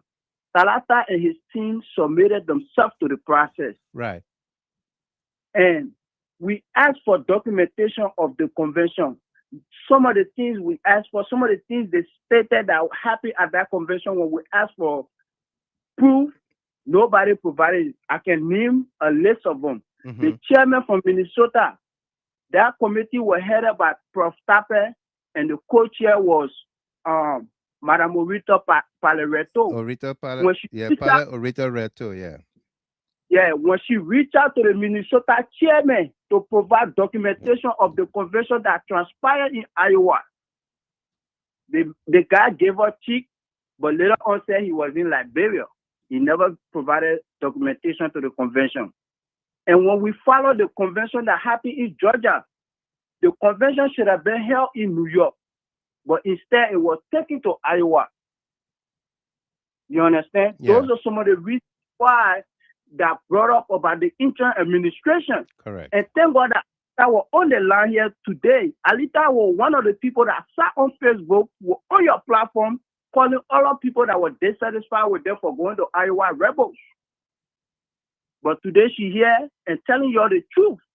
But again, people will still try to demonize her. There was a reason why Alita resigned. She resigned because of the terms and the terms that were in the documentation. These guys agreed to everything, but at the very last minute, want to create more crisis and act like say nothing ever happened. Like, bro, just get up one money and start doing whatever they're doing. And if you see we got suspended leaders today in the U.S., it's because they are defiant to the NEC that they submitted themselves to. You understand? Today, like for now, as for me now, I speak in my capacity as the vice chair for administration for New York. Donald Tote was supposed to be attending our convention. There was a reason why we disinvited him. Because we were not trying to align ourselves with the way he was proceeding to Liberia. You cannot say you are sedition, but you disrespect the NEC. How does that make sense? And we got people that sit down here and make CDC-USA about managers, Prince, and whoever. Some of these people, we don't even know them. But they align us with them. It's not fair. And I think, Mr. Gilman, for the sake of unity, you don't all go to the convention June 24th. You understand? My way forward would be these suspended leaders, let them submit themselves to the grievance and ethics committee. They did not suspend them because they just suspended. They suspended them because they were being defiant to Liberia. Let's get that straight. And last night we had a meeting. The meeting was very successful, and they're still being defiant. What was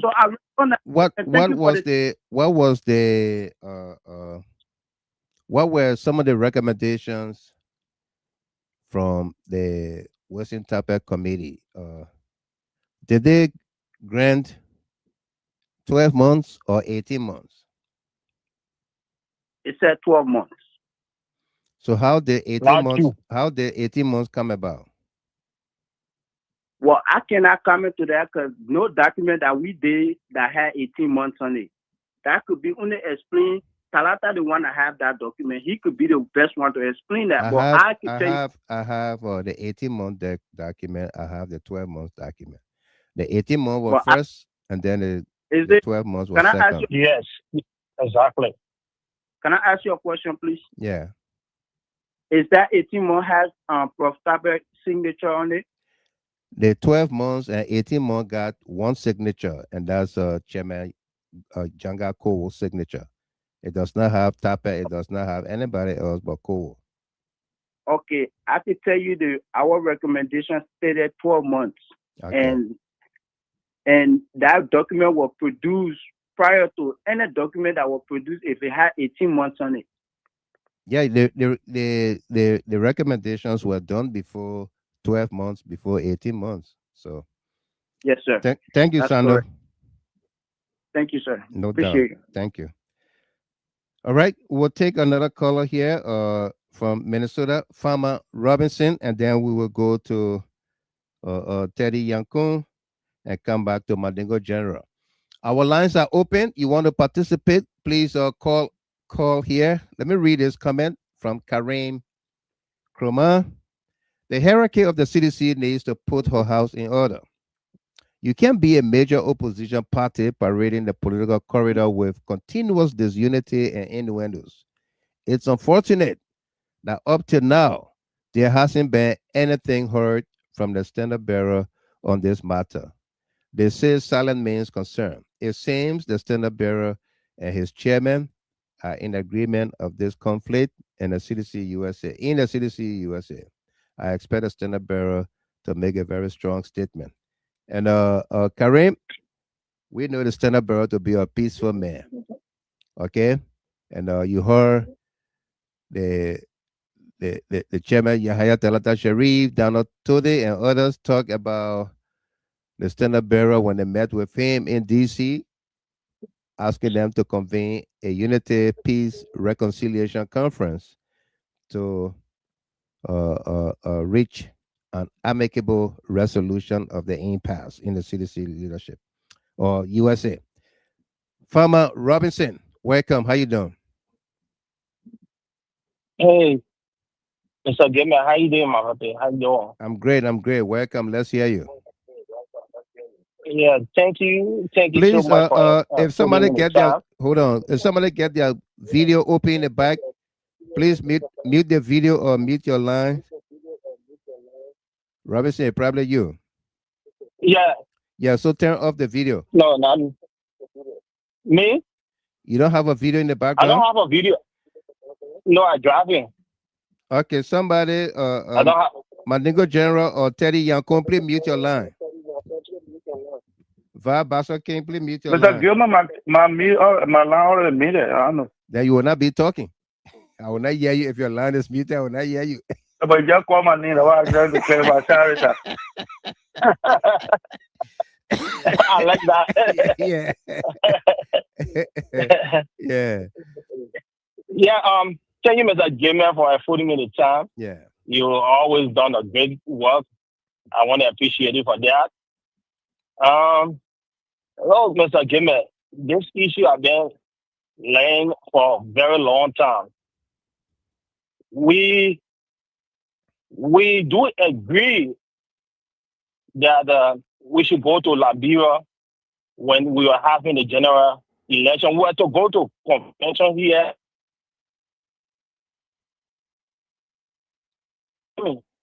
So we went to a meeting and we agreed that we should go to the election in Liberia. Saying it is crucial. Then we can come back. Right. And when we came back, there was another meeting that was convened for every chapter to inform them that we are going to the convention. So other people felt that they never had the support, so they did not go. We went to the convention. Listen to editor or director. Listen to her. If you telling us that you are a leader before partaking into a program or election, you did not read the Constitution. You say we just went there. You just went there and made a leader. You didn't understand nothing. The money was running off the Constitution. You did not understand nothing. Nothing was right to you. Just like you went to Iowa and they make you leader. Now you have come back. You came back with the agreement that, okay, since we all went to Iowa and y'all had a convention and some people were dissatisfied and they said that it was unconstitutional. So we want the people that contested, they should go for internship. Okay? And you resign. You are the only person that was elected of an leadership. Now, be a peaceful person, a peaceful young man. That people. And when you are poor, it's very difficult. Mm-hmm. You know what I mean? To go to an election, spend everything your time. Then someone call you and say, for peace sake, please go for 18 months. So to do that, it takes a man to do that. It took a man to do that. So Mr. Hunter for himself is a respectful man and accepted. So the leadership and accepted. Right. So he turned out saying that Tanata was not supposed to accept it. He was supposed to refuse it. So when you listen to her argument, she knew that you were not supposed to accept. Right. When you accepted it, she got mad, she resigned. Everything that he was doing, he was just doing it for peace sake. We agree. When we heard it, we were somehow we for the sake of the party, we do agree. We say yes. Let us move forward. So what you want for that young man to do? Then you went again and say the man should go for 12 months. And you think that you got something in your brain. He ate his school fee. The parent now saying to school, you should accept it. It's wrong. We should not continue bad things that is wrong. That's made everything. When they started, they said beyond Zakama did, what her name, Costa Jopo, all those things when Harper Prince Sherry, manager, all the guys, they started this thing. And we said, no, you guys should not start this war. Right. The fact with me is that one of these days, you guys will become a leader. Do you expect for people to disrespect you? This is a question we're asking. They expect me to join it. I told them. I don't need to inflation when he called me. I told him, I cannot join you. If you continue to disrespect the leadership, I won't look at you to join you. I can support you. What I expect from you is that go to the convention, accept every other thing that came out of the convention. You can stay right to that convention. You mobilize your people. The next convention, you protest. You think people will not support you? They will definitely support you. That convention when the convention don't go your way, then you leave from there. You put us on hostile behavior. Right. It's not fair. It's not fair. We are young people. Let us sit and learn. Learn how to be peaceful. Let's learn. We fought 14 years war, and we saw what happened.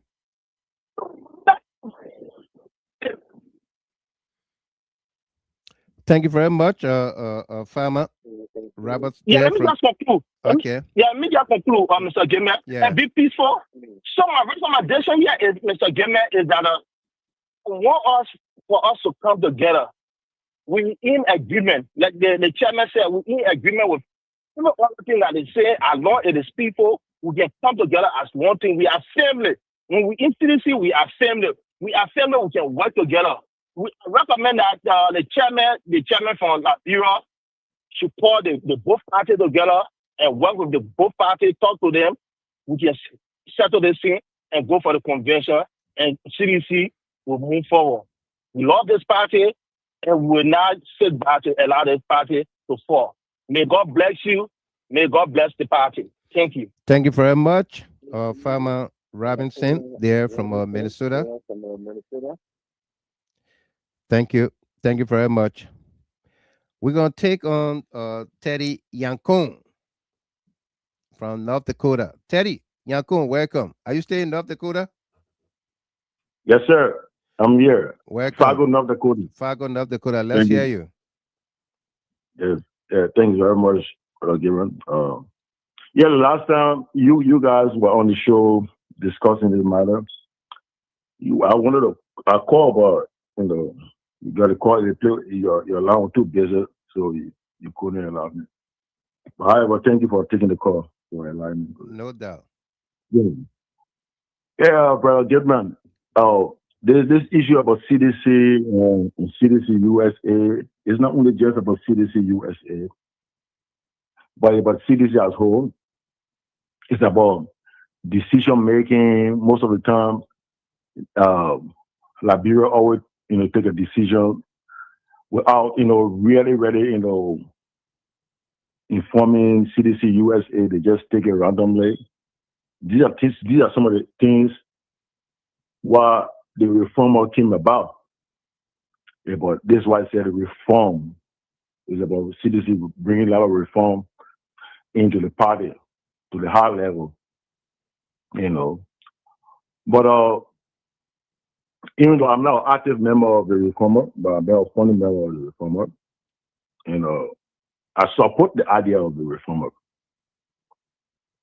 Yeah, the reformer has a very good, ideas for CDC as whole, more especially for the diaspora and back there. And my interest within the reformer, while I was with them sometimes, but now these days I'm very much, by myself, but I still do my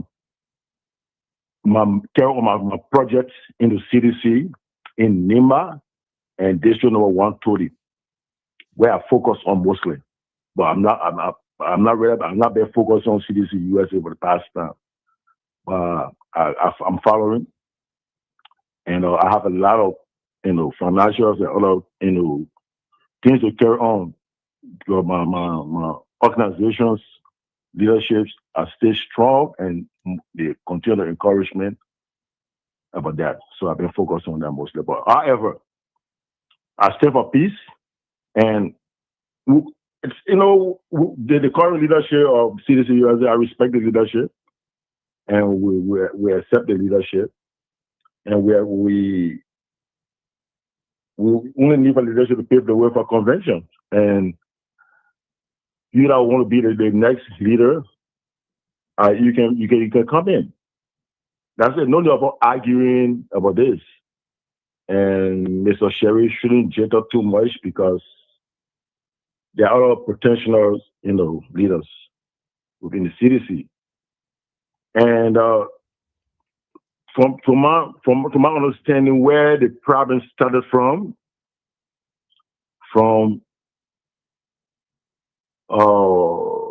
when we went for the conventions in Atlanta, Georgia. Yes.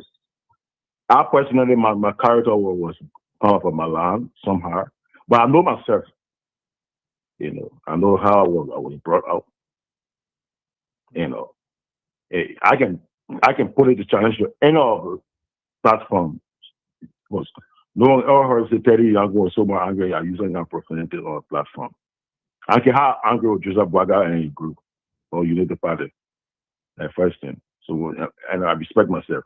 But the problem is that our leaders have been like a disorder in handling these issues. When there's constitutional violation or some discrepancies, people that pay the hard money, take a flag, take a candidate for the convention, and others try to play on some of us. When Modu was in there for the convention, I was kind of a person who was very much bold to let Modu understand one or two things. And Modu maybe don't know that, oh, Teddy, I have a lot of respect for you. Back up. And I always respect my former chairman. But what's the name? The former chairman for CDC-USA, Mr. Logan.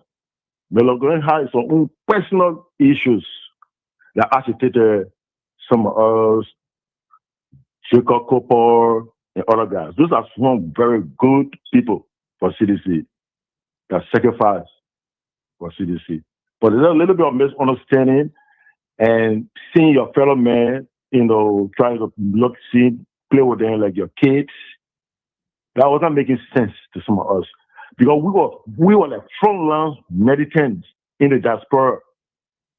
We want even Modu, my former chairman. I always respect him. But when it comes to serious matters, some of us we can differ. In your own mind, you can differ your mind a little bit on certain. Yeah. So what's the way forward in CDC USA?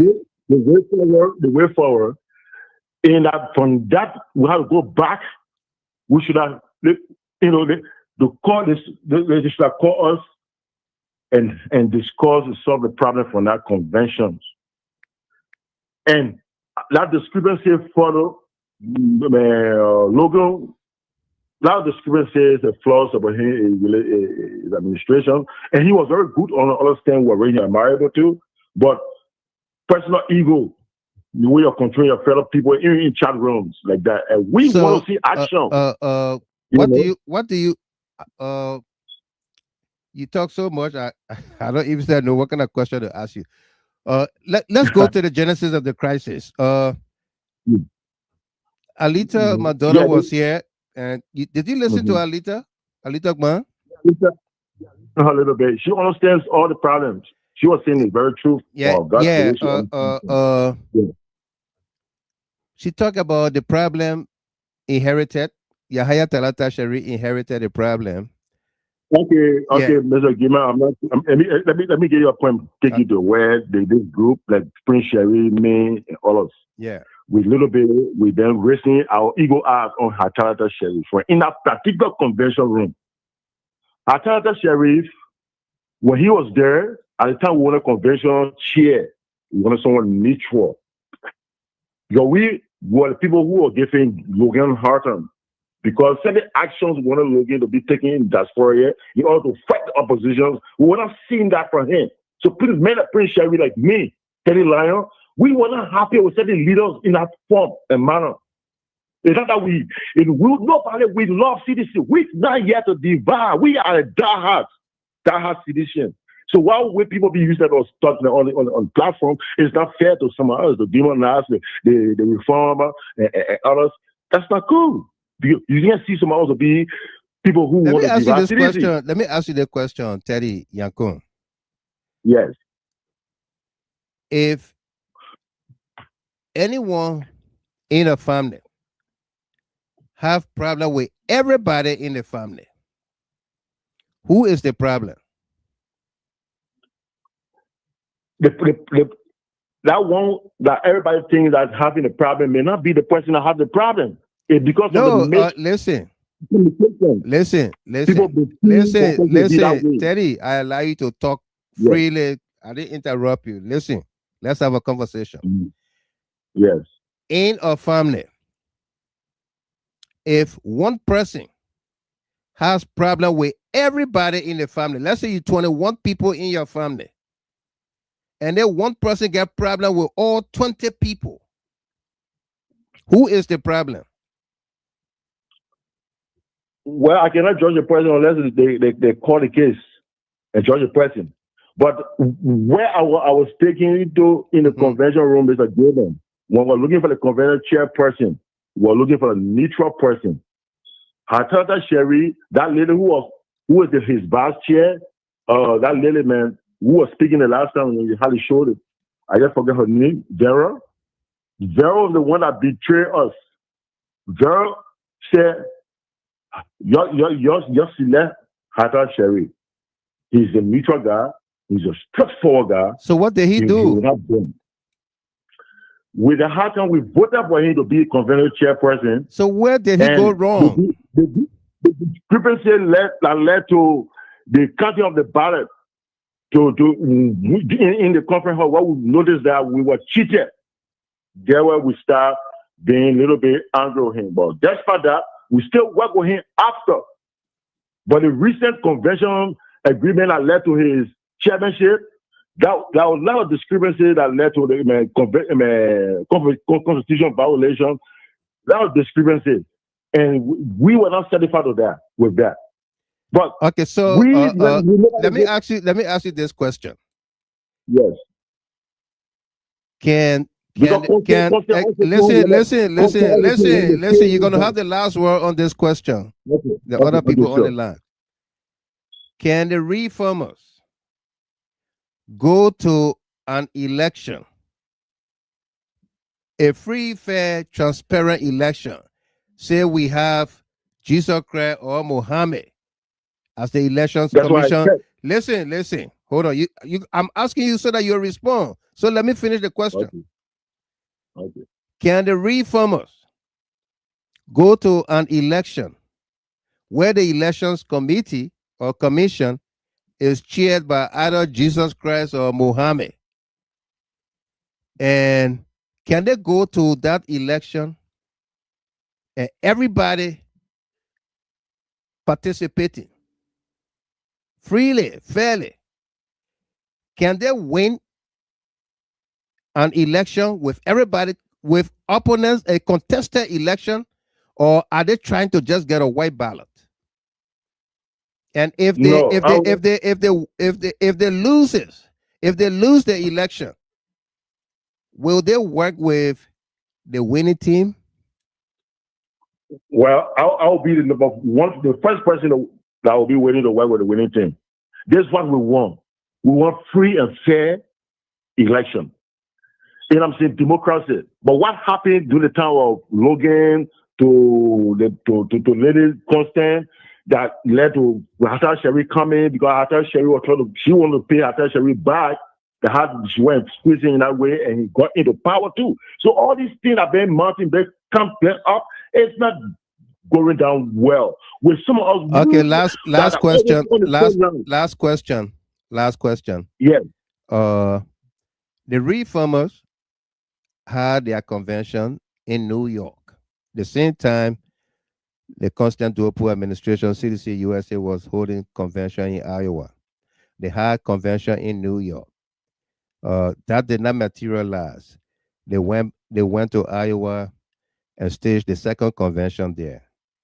Before then, they took CDC-USA to court They filed an injunction on the Iowa convention. That also I did was not. part of that. I spent my money to that thing. I spent my money on that as well. You spend your money I on was that. part of it. Okay, but then they are denying it. Thank God you are one of those who spend the money on the injunction because we have the document.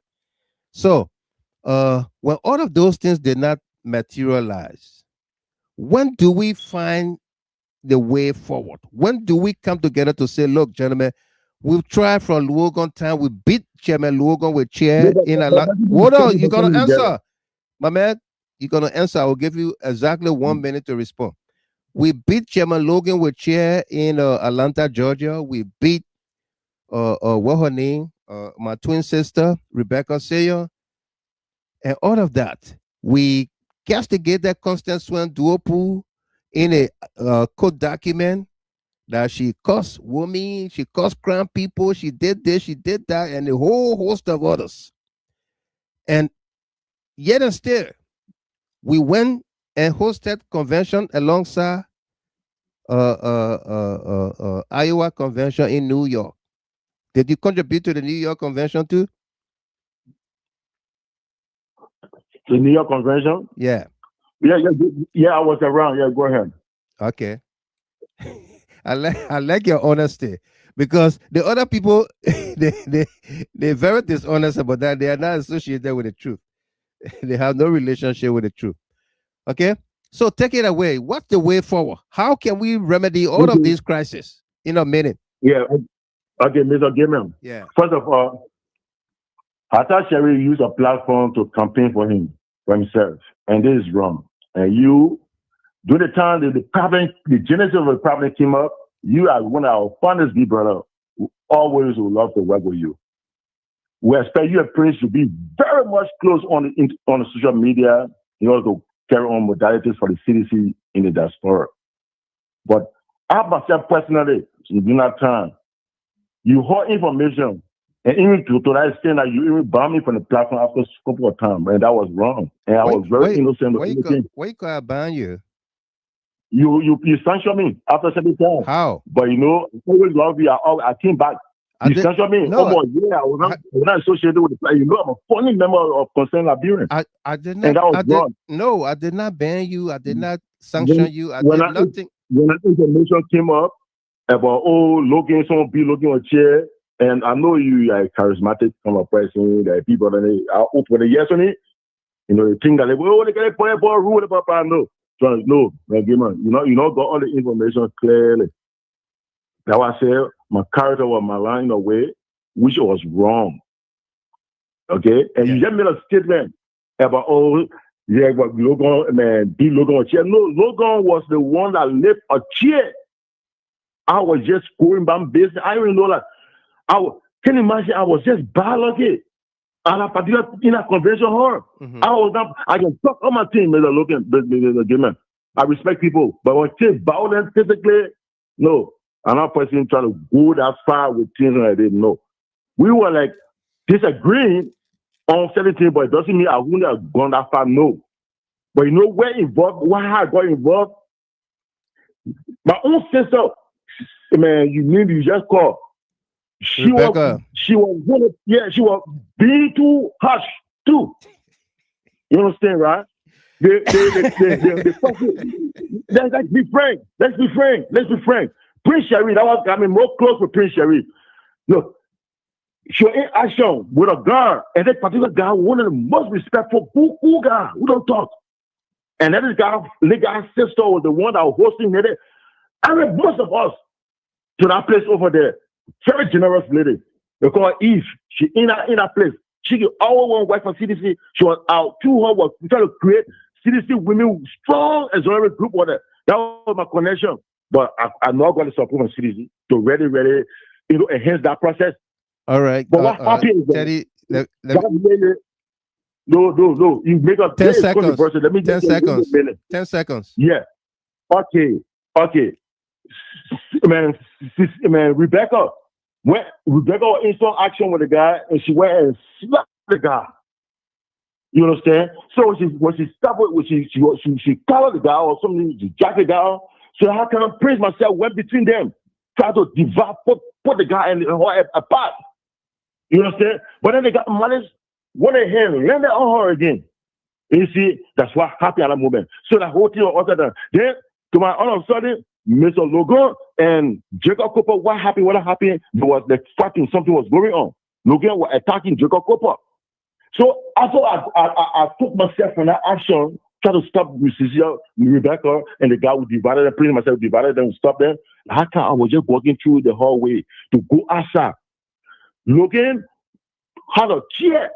When he and that guy was fighting, he took a chair, he left on the chair, tried to land it on me. And I was not even somebody was facing him. No, I was just passing back. I swear to God in heaven. So, but because he said that I one of those I was giving him harder and needed, we were being technical with him. I've never been rude to him. I was just trying to be technical with him for to be do stay on mobilization. We also fight the opposition. That was my point. But besides that, I've not been looking at myself with face our mother already. He called me, he talked to me. You understand? I don't have issue with him now. Okay. But that's what happened.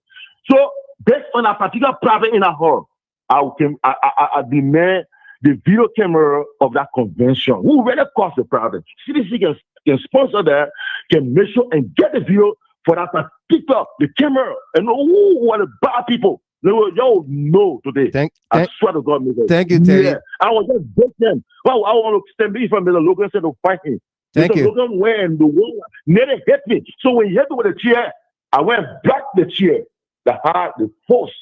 Thank with the chair. Thank you very much. Thank you. Get that video camera before my mom, before God in heaven. Thank you. Thank you very much. Thank you very much, Teddy Yanko. Let me read this comment, and then we're going to bring on Mandingo General. We got Wilton Keta. We got Vibasa King. Feloncio Bright Crawford. The way forward is peace and reconciliation, as suggested by our standard bearer, former President George Weah. Holding a convention now will only create division.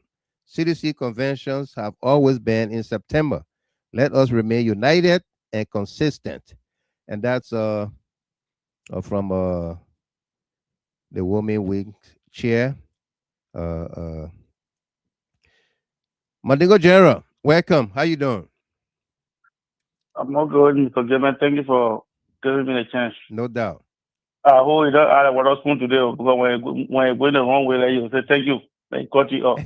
I bet listening, you get everybody a chance. Yeah, no, go ahead. Thank you. No, go ahead. I know, okay. Mr. Gima, you been listening. You been on here. Because I should have been bed by now. Right, you been on here for the 3 minutes. Yeah, go ahead. Thank you. We've been in the party since, from Africa all the way here. I think I ain't got to tell you about mine. You know me. Mm-hmm.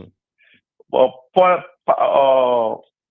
politics, land God thing, land church thing, and more even to say when you do sacrifice, right? Nobody should know about it. In Minnesota, I will not boast. Even in Atlanta, Georgia, I pay 5 people away buy tickets. Mm-hmm. Plus myself 300 times 6. You got to calculate that one. Child coach, you buy the ticket out there. Now 1,800. Every time President William used to come in America, yeah, those that don't travel, those that don't have means, that don't have the means to travel, to fly, we used to run bus for them. Yeah. All the money used to come from the leadership in Minnesota, and a few people used to pay. Few all used to pay that money to rent bus for buses for our people to go see President William. Even the last one that he came before the election in DC. Today, when they said that we should pay down payment so they can get a house, manager was the chairman of that house. He said how much $200. Everybody was paying money to get a house. He refunded some people money back. $200 up to now. He said that I saying text message. I get everything right here. Mm-hmm. Or do it just because of the party and because of President. Yeah. Some are not working government, but the money some are not pay for the party. Those are working government, they don't pay yet. Right. You understand? Mm-hmm. I go back to the convention in Iowa. Before I go back, let me just go to Atlanta here first. When one Atlanta judge, when they're talking here, say they have problem, they don't have problem. Somehow we all have here. But sometimes when if I let something, I don't let the fight people for it. But when that's why you in that chat room, nobody ever tell me say, I don't know, get some more read. Why? How you understand it? You understand when you read, you don't understand, but you say understand something. That's two things. If you don't understand, I will read. I think I put my voice there. We went Atlanta, Georgia. Some people don't pay that meeting due. That there where some of the problem came from. You don't in party that you don't pay meeting due. Because when Zakama or there's someone that will not pay meeting due. Chairman Logan King, they will not still pay meeting due. And I was still going on. And someone telling you people are talking, you know how RD, which a chapter you from. Before you vote, you gotta go RD. You know how RD? Right. Nobody did respect you. Even Chairman Croce was the post Chairman Croce was they didn't complain. Chairman Croce, in one Atlanta, you know what vote. I was there. All the convention I've been having in America, most of them have been there. Chairman Croce, they putting out because it's a certain thing. You understand? They beat Chairman Logan because of what? Why they talking about Talata? Talata was a committee chair, he had a co-chair. He get opportunities for a co-chair to announce the winner. That is the man cheat. That one means do not get a result. It can't happen. If I have to somewhere a co-chair or a co-chair to Mr. Given the help or go ahead to say, oh yeah, so don't announce the winner. It don't mean anything like to say, oh yeah, Mr. Given cheat. Right. They start fighting everybody. They start beating people. Chairman Logan, Rebecca, the big Rebecca, there's somebody suspended for that. Because Chairman Mother at that time, when the chairman, you know, even though he has his own problem, but he will know how to control things. They see men are talking. When you yell out, they got that men record Chairman Muin. Because you know what work with them. Are you kidding? When you see Chairman, all the things that we all in the party, we all in fun. I said that, yeah. You know how much people got my voice recording? When we having touch that they will take it and custom and send it to people. Friend of mine just called me a few days ago. I don't want to call him, one of the representatives. He unfriend me, I call him, I say, oh, so you blocked me? And say, yeah. Somebody told me that I was causing Pisota. Say I've been coming on the show and I ever called Pisota. No. Because I told her, I said, the day I see that woman, what she doing to the party, I will tell the truth. And they say they went and squad his video, they send it to my friend in Africa. But they didn't send it to me. They cut the video where I said we got CDC executives in America who don't attend anything local. You understand, Chairman, Mr. Gilman? Yeah. So before the election in Iowa, Constantine was already finished. But everybody came on that. We should wait for that time election was going on in Africa. National election was going on in Africa. People were running campaign. People got to go Africa to go run campaign. Right. So we have a meeting, membership meeting. Everybody agreed that we should wait for the election that going on in Africa, 2023 election now, for it to finish. That we will have a convention. You understand? Everybody agreed to it, but they see men not agree to it. They say like no. Because Prince Sharing is my brother. Even few days ago, him myself, we talk every day because me, I know that he can count him. He can talk to you when he says something that he call it. He recall you, then he call it and send it to people. That is a mission that he's doing. You understand? Everybody agree. Prince Sharing, no one agree. He said no. We gotta go for convention. That person no. I will go for convention. And when they have election going on in Africa, like, they want to sort of focus on like what CDC convention will sort of focus on. So everybody agreed for us to go for the election in Africa. After the election, yeah, then we can go for CDC-USA convention. We agreed to that. After everything, we came back. We lost the election. They see men that are talking.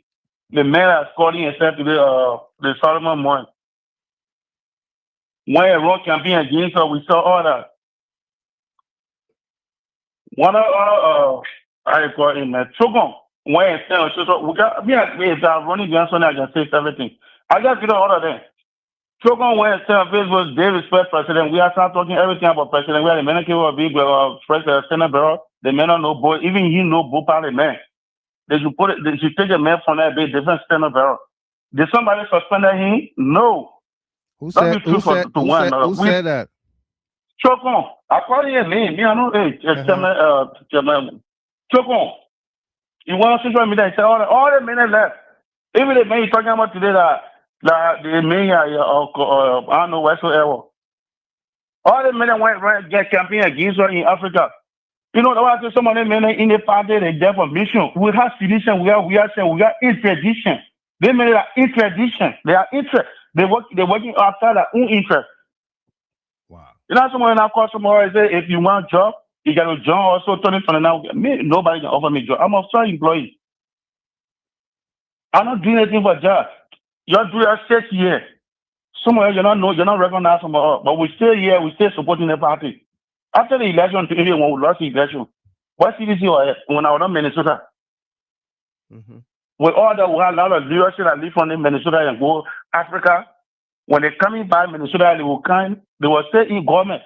But they will not even recognize, CDC Minnesota. And they fall in the chapter.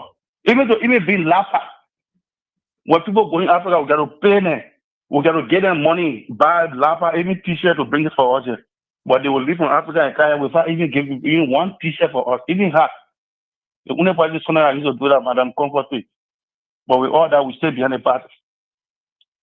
We went Iowa. Alita was elected. They voted for her. After the inauguration, everything she found a thing. Even being like, I contributed to two or three times. She sent money back home for leadership. Start fighting people for that. Why she got disappointment from? Because she met Tarata, because when Iowa after you won, we vote against it. Like leadership should go for 4 years. The 4 years, I think after the inauguration, everything, they came back to him that they should adjust themselves to 18 months. 2 years, 5 and 2 years, they go to 18 months. The 18 months again, before the inauguration, they were on a preparation for the inauguration. I think Chairman Jangako was in the child room. And the men are going for 12 months. He already talked to the men who agree for that. And somebody that don't want peace, you agree for you to go from 4 years to 18, or from 4 years to 18 months to 12 months. CDC USA always having system. Everybody know that. Some will be in the country. Ask anybody for that. They always having system. What make it going into October? Why are you going to June? June, I mean. Why are you teaching there around? You understand? Because they put Jangako, acting chairman in our pocket. When they ready to put money together and send it to him. Oh? That you force other people and agree to something that if you want to be a leader, if you follow your children making flower because you almost a father to us. You call the two parties, set it down. The other people already agree to you. You don't think because you don't mind because the people agree to you that, oh yeah, we agree for the 18 months, that you do all the men and stuff. I can ride on the men. The other men again, you don't do that. Right. We all support the party. We can be CDC, but we can't if you force people to be a leader in the USA, just for this Mr. Jones, we are collecting money for the party headquarters in Africa. Just for this most of the people. Right. They be free now to pay. So they are put they manage group at Prince Sharina because everybody knows Prince Sharina. Even when you started, it was a Prince Sharina group. When you put in there, someone will not support CDC USA again. That just for free people. You want me peace. Why I can't make peace before you even to have a convention? I just run after convention. So but if you are forced the men to be let's hear your suggestion for the way forward in 30 seconds. Yeah. Me, I know it will end out with. No, but you spoke enough. You still got something to talk about. all right. Yeah. 1 minute. Yeah, 1 minute. Well, like about 1 minute. 1 minute. Go ahead.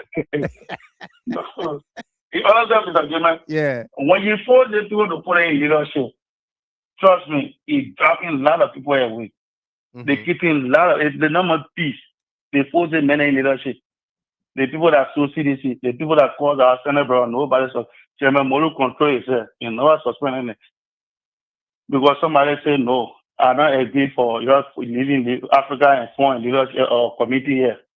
Yeah, I say the man started asking those things and say men need to be suspended or they result in 7 before less than 2 hours.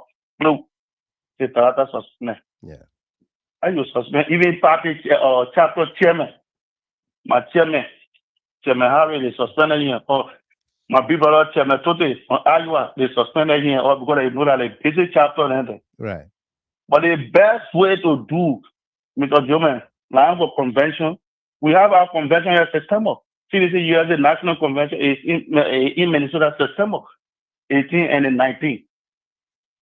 And asking Chairman Janga Ko, when he was 15, then he called everybody on round table and sit down, so that we are coming here, at least and made our peace. Then everybody sit down and talk and shake one another here. And that when you call in for convention, that September convention, we can have it. If you're not be this year, it can be next year. Right. But we can't be fighting about Saturday. There are people stressing and saying, so people come for convention. How you have convention? You can't do convention. The people that are they never do members of it. When you talk about convention, because we're stressing nothing, they will bring all the documents out. Those are not being paid you from. Let me just, we'll start from constant time. Let's forget what you're beginning time. Constant time. They will pay all our dues before they even contest in anything. Trust me. We've been paying with all that. We still paying our due. All the fighting have been going on. No day, someone will tell me, I don't pay my due. Every year I pay my due. Right. The only way the artist Chairman Janga Ko call the two parties and sit on the table and talk between the two. But you can't be talking with one side and leave one side. That's what you're doing. You're talking to reformer. You're not talking to the leadership. CDC-USA leadership. Thank you. And one of the things that bring the thing up. So thank you for giving me the time. Thank you very much. Folks, welcome to all of you. We are not taking callers anymore. We took down the number, so that means we are not taking callers. We want to exhaust the callers we have, okay? Wilton Ketter. Thank you, Brother Gilman. Yeah. Like to say hi to our listening audience, viewing audience. You on speaker? You sounding Mr. Gilman? No, I'm not on speaker. Can you hear me now? I got my earpiece. Yeah, I think that's why, because Just standing back. Let me take it off? Yeah, please. Okay, let me see if I can do that quick. Yeah. So that I get off phone. Can you hear me now? Yeah, much better, way better. Okay. Let me say hi to my dear friend and brother that's following the show from Sicklerville, New Jersey. That's Melvin Askey. Melvin is watching on the YouTube channel on the big screen. Melvin, good evening to you, and great to have you on here tonight. Okay, welcome. Go ahead, Keto. So, Mr. Gilman, for me, I like the way forward. I'm not here to really get anything. Right, let's get the way forward. The way forward. They should pause everything. I mean, everything. Yeah. Open a new page. Set a new day where everybody will go to their own chapter, have their own election for their own chapter leaders, and then they have convention where they will have a national diaspora chairman for the diaspora. But the chapters don't have an issue. Okay, so if the chapter don't have an issue, yeah, like I said, they can just go back, squash everything. No national leadership, everything stop, and then they can schedule a time where they will go to convention. Everybody can do their lobbying, they can do their campaigning, and they go for election where you have people that will sit and monitor the election, and they will bring leaders to power. Because as what I'm looking at here is part of greed.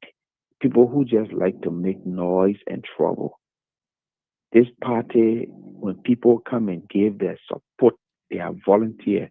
And I hearing people, they thinking that they're entitled. I've been here long before our year when CDC established, so I must be this. Or when somebody come from Liberia, the government official, because I support them, I pay due, they must come and see me. They must do this. No, nobody can do. Nobody. Let me tell you one thing. You in this country, Mr. Gilman. Mm-hmm. For me, I will speak for me. When I came, before becoming citizen of this country, they brought up people to me and asked me which party you will be supporting. I put Democrat. I ain't see one Democratic leader that ever came to my heart and said, Wotan, congratulations. Right. Or Wotan, I either federal or Wotan. But every year when there's election, I go and vote for a Democratic candidate. That's the politics in this country. But I see that people in CDC, because they feel they were here before, even if they're coming and they're spending their money. When leaders come from Liberia, they must come to them and say, "Oh, Mr. Kim, thank you, you're doing well." Is that how we're going to run this thing? So the millions of citizens, the leaders should come and just shake your hand and say, "Thank you, thank you, thank you, thank you, thank you." No, we ascribe to the ideas of this party. We want this party to develop our country. We want this party to do better, to change the status quo of our nation. That's what we're in this party for. We're not in the party for recognition. If that, then everybody will be recognized because everybody play their own role. Let us do it the way we're supposed to do it. Why you can start calling your representative that you voted for? Come to my home, my child sick. Why you don't do that in America? Because some of us, when they come for election in America, but these people when they leave DC, they go to their very local. They call town hall meetings. They meet with the They don't. You call town. Yeah, but exactly. Our You people, don't call individual. Our people don't call town hall meeting. Yeah, but this is the thing. We are talking about elected officials. We are talking about elected. Our politics is so rotten. We didn't understand nothing. We copy the party leaders. Democracy. The party leaders are elected. No, I come in, Brother Gilman. I'm comparing us here. What we say, we learn. Because we borrow the people democracy. Absolutely. There is no government appointed official like going back to constituent to talk. He can no constituent to talk. He's an appointed official. I'm talking about elected official. So if you're talking about, like, say for instance, Fanatic Kofa, who are elected by citizens in Liberia, come to America, he can call a town hall meeting. It makes sense. What about the party leaders? I come in and Pisota is not an elected official, she's an appointed official. She can't sit on your corner. No, I agree. She elected to the party leadership. No, I'm talking about in national government. Party leadership that she elected to is a whole different ballgame. In America, when she comes, she can be part of the chapter that she's in. She's supposed to come. But again, Mr. Gilman, what I noticed about us, and I went to Liberia, I saw it. I have permitted to go to the president any day. Nobody saw me around there. Nobody never saw me. You never see me with a picture with President Weah or Uncle Achibabona. You never see me. But I can go any day to Liberia. I want to see the president. I can take anytime. I will never do that. And I don't even want nobody to even put that thing behind me. No. Because my support is my support because I believe in the ideology of the party. If we start to think like that, we'll have things straight. Because people complaining, "Oh, we were here before. We didn't here before. Oh, manager were here. The other person were here." And then where the problem coming from? When we start to hold that we entitled, then the problem will continue. When we start to think now we must be identified, then the problem will continue. Work your way out in the party. Let people call your name. Let people say, "Oh, Mr. Gilman, you are in the vanguard. Mr. Gilman fighting for this office. Let's see if we can put our weight behind him. The Prince Sherry, you in the vanguard. Let's see if we can put our weight." But you don't demand the people to do it because you were there. Nobody begged you to be there. We all came to this here voluntarily. We all came there voluntarily. We saw the person we love, so we follow him. And the problem is just continue to exacerbate. It's not supposed to be like that. After election, that we lost the election and hurt a lot of us, why can't we just put our horses together, and move forward in an amicable way? I get called from the reformers. They want me to be part. I get called from another side, and I'm just sitting there looking at it and I say, "Nappy, it's good I never even joined the party officially. I'm a reaction." Right. And the way they're doing things, if they're not careful, when President we are with the election, and his term is finished, second term is finished, CDC will collapse big time. Because you got people who are egotistic, people who greedy, who feel they're entitled. They feel they're entitled and it's wrong. You should have a strong institution, an institution that everything builds around the institution, not individual people. Not individuals, right. Yeah. So how you think I will feel if only few people calling a shot that they want to be identified? So what's about the woman are way in Dico Bokonjile that can pick up a phone and call every day on phone app. I mean the different event will just give her input. President, we don't go see her. Leadership don't go see her. There are some sedition are even down for this party. Their family grieve. Nobody will go there. That party thing. Let us be considerate. There's too much politics and fighting and fighting and fighting. It's not me. It can be you. It's not you. It can be me. It's too much. It's distasteful. It makes some of us to that long and say, I'm gonna sit down and just watch it. Because I think we got enough around here. We all working in this country. We're making good money here. I can never, ever, under no circumstance, leave my job here. The person can even give me a minister position. I don't want it. I can tell anybody for free, no boasting. I make way good money than ministers in Liberia. Right. If I said me and some senator, and we even I made good money, but then to be honest, why should I leave my job here to go senator and go even become senator? That morale? That what? Because a funny thing. People just go whatever your mindset gotta be. Let us see who can push this party to where we want our country to be. You don't think if the party win and we all can sit down and say, President, we want you to continue your development. We want you to do the development this way. That I think we should be pushing. Because tomorrow, our children can benefit from the development President we will lead or other citizens will lead there. Right. It's not about me getting job in government or being recognized.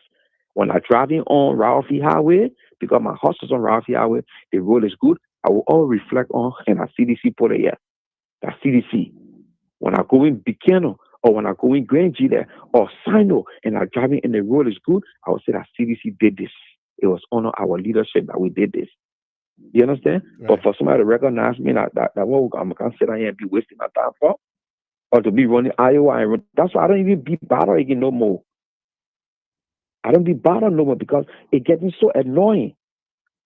We are mature people. We're making our own money. We're working. The people in Liberia should be doing that thing. We don't should be correcting them. You don't do that. You don't do that. You calm down. But to see us here, grown men and women, fussing for little nothing, you're not getting paid for it. We still don't waste our time on this platform and just talk. We're not getting 1 cent for it. And other people there putting poor character on the line. When you listen to some of the things they say about you and other people and me and other people, you be like, wow. Look at the time we're running the campaign on the media team. And somebody came and said they gave you $5,000, you ate it. I was shocked. I'm like, where did they get our team? I'm like, are you kidding me? Who gave more money? Nobody. Right. We were there. Okay, for that reason, boy, need Dapper myself fell apart. When he brought that nonsense on me, I pulled it straight in your face. I said, don't even bring that thing. And I'm one of those people that you can. I'm too mature to bring that nonsense to me. Right. You got to be able to tell people the truth, cause let people stop what they're doing. And I agree with the brother. It's okay that you people. If I were you going forward, we're going to do the thing in house because the opposition is here, and I'm telling you from an informed point of informed place. They have Salane Yola. The president empower the diaspora office here to silence Yola because 95% of the people in Yola are unity partisans. So that's why you don't hear Yola even advocating against bad governance in Liberia. Mm-hmm. They sit down in America, they undermine all the Liberian organizations that are critical towards government. They undermine everybody. There are plenty of people within CDC-USA. The president's agenda is to dismantle CDC completely because they know CDC poses threat to the Unity Party or stay in power forever. And then we hear small nipping and pulling and hauling and doing all that for little. We can see the bigger picture. See what's going on in the country, Mr. Gilman. Mm-hmm. The people that are hauling to court. Some of the court cases, when you look at it, you say, but what kind of nonsense is this? Yeah, right. Is this? We got to stop. We got to be united. We got to have one voice. We have this organized in the diaspora, and the people in Liberia look up to us. And if we are disorganized, how do you think they will respect us? They will sit on Liberia and control us. CDC-USA should be an entity by itself. We organize ourselves. We know what we want. We know how we want to support the party. We present it to the party. That's what we do. When we have time, if they agree for the other state, other country election, right voting, we can organize ourselves so we can vote for our party, our leader in on the side. But I think what they're sending for Liberia to tell us who should be leader here, who not to be leader here, what should happen. We're not supposed to go there if we organize ourselves properly. How much will it take? Every chapter come, we go to convention. Somebody said they want to run, they nominated a person, and they vote. Who win? We rally around that person. The next 2 years, another person hand up, they want to go, a couple of people go into the campaign, we vote. Who we choose? Everybody rather hand around that person, we go. It's not about no kind of nobody taking pay. No. So they say a voter said that chairman for CDC-USA, it will pull diamond on my toes. From the headache again to be running up and down, leaving my leg, 2 to 5 job, and to me it make no sense. No. It make no sense. We have to nip the thing. The sooner we nip it, the better. If we don't nip it, the opposition will exploit us, and they will get this whole thing dismantled. And when this thing is dismantled here, Liberia will not have any kind of stronghold again, because that's the aim of Unity Party. That's the aim of Unity Party. They are here. They are plenty among us. Let's show them that we are united. Nothing can divide us. People who got an ego, they want to be strong. They can't forget about things that are business. As far as Prince Sherry, that my late brother, I like him. What are you on the other side? You, Mr. Gilman, you know you're my big brother. You're myself. Cool. I don't care. Nothing's going to make me even go against you or say anything negative against you. So it doesn't look at it that way. You do nothing to me to look at it against you. Sometimes I come on the show, sometimes I'm busy with my work. I stay away, but I listen to the show every now and then. Fine. I'm part of every organization that want me well for our country. But it's small talking here and there. The division is bad. CDC USA, CDC this, CDC that. We are one body. Our idea is to transform our nation. It's not to transform ourselves here as individuals. Because what I see is that what's happening. Somebody want to be recognized. Oh, I struggle. You are there. We were in the vanguard. We are the strong supporter. What me think some other supporting the party on behind the scene? Do you know what we will do? Because we don't put it on air. You don't know. Right. Yeah. So you can't come in and be it's because no, you were there. You were breaking your neck and stuff. I talked to one of my brother who he said he was at the party headquarters when I got killed. And the president recognized him, so he took the opposition stand. Every day he go on opposition party. You know the president told me he talk rubbish. Me and myself friendly. I always tell him, I say you cannot do that. Nobody owe you nothing. Nobody owe you nothing. Right. You in the party because you support the ideology of the party. Absolutely. Yes. So thank you, Mr. Gilman. Let other people come on. Thank you very much. Have a good time. Yeah. Thank you very much. Right. Ambassador Roosevelt Down, welcome. How you doing? Va Basso King on the WhatsApp line. He been here forever. Va Basso King. Okay, Mr. Gilman. I thought you were bringing Mr. Down in. But again, thank you so much. And I really appreciate the opportunity. And I love the way the show is treading. With a proper introduction, my name is Ibrahim Amatata Manoba. And Mr. Gilman, my young boy name is Va Basso King. And by official capacity, I am the current Secretary General of the CDC USA. And that capacity has never been affected by any action.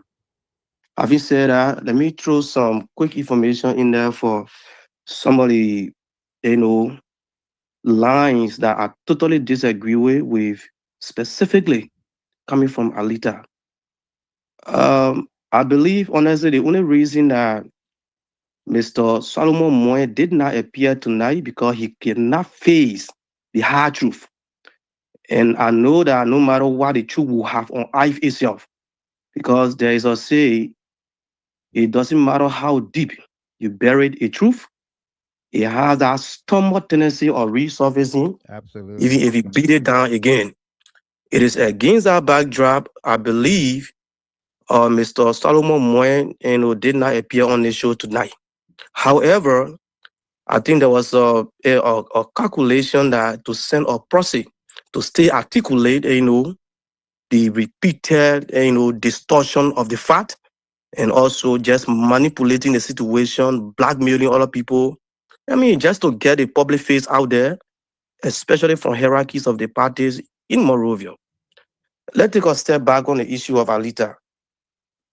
Alita said a lot of things here that are very, very unfortunate, especially where she is a direct victim of the situation that she had to do nothing but to take an impulsive decision that if we all would have done so, it means the CDC USA from that day up to today wouldn't have had any structure by way of leadership.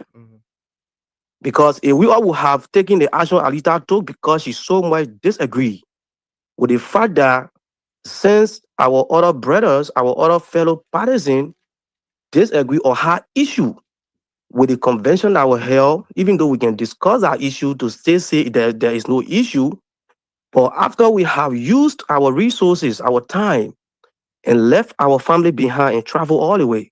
I'm from the East Coast. Going across the Midwest, Mr. Gilmer, you know what it takes. Yeah, we made those sacrifices, we went over there, and then we came back. So when we came back, some of our brothers said the outgoing chair at the time never had the legitimacy to convey the convention, the convention. But my question was, if you were questioning the lady on the basis of her tenure, even though we knew there was a resolution before going Monrovia, because the whole purpose of the existence of CDC is to elect the standard bearer. But then the election month, or a month to the election, this is September, and election is October, November, and you say we should have a convention. In the wisdom of leadership, they said, no, let's pause this thing, let's go and have the election and come by, and everybody agree. So let's say, yes, they agree for the argument's sake. The argument is said the lady, the only reason they disagree with the convention, she does not have the capacity by way of her tenure to convey the convention.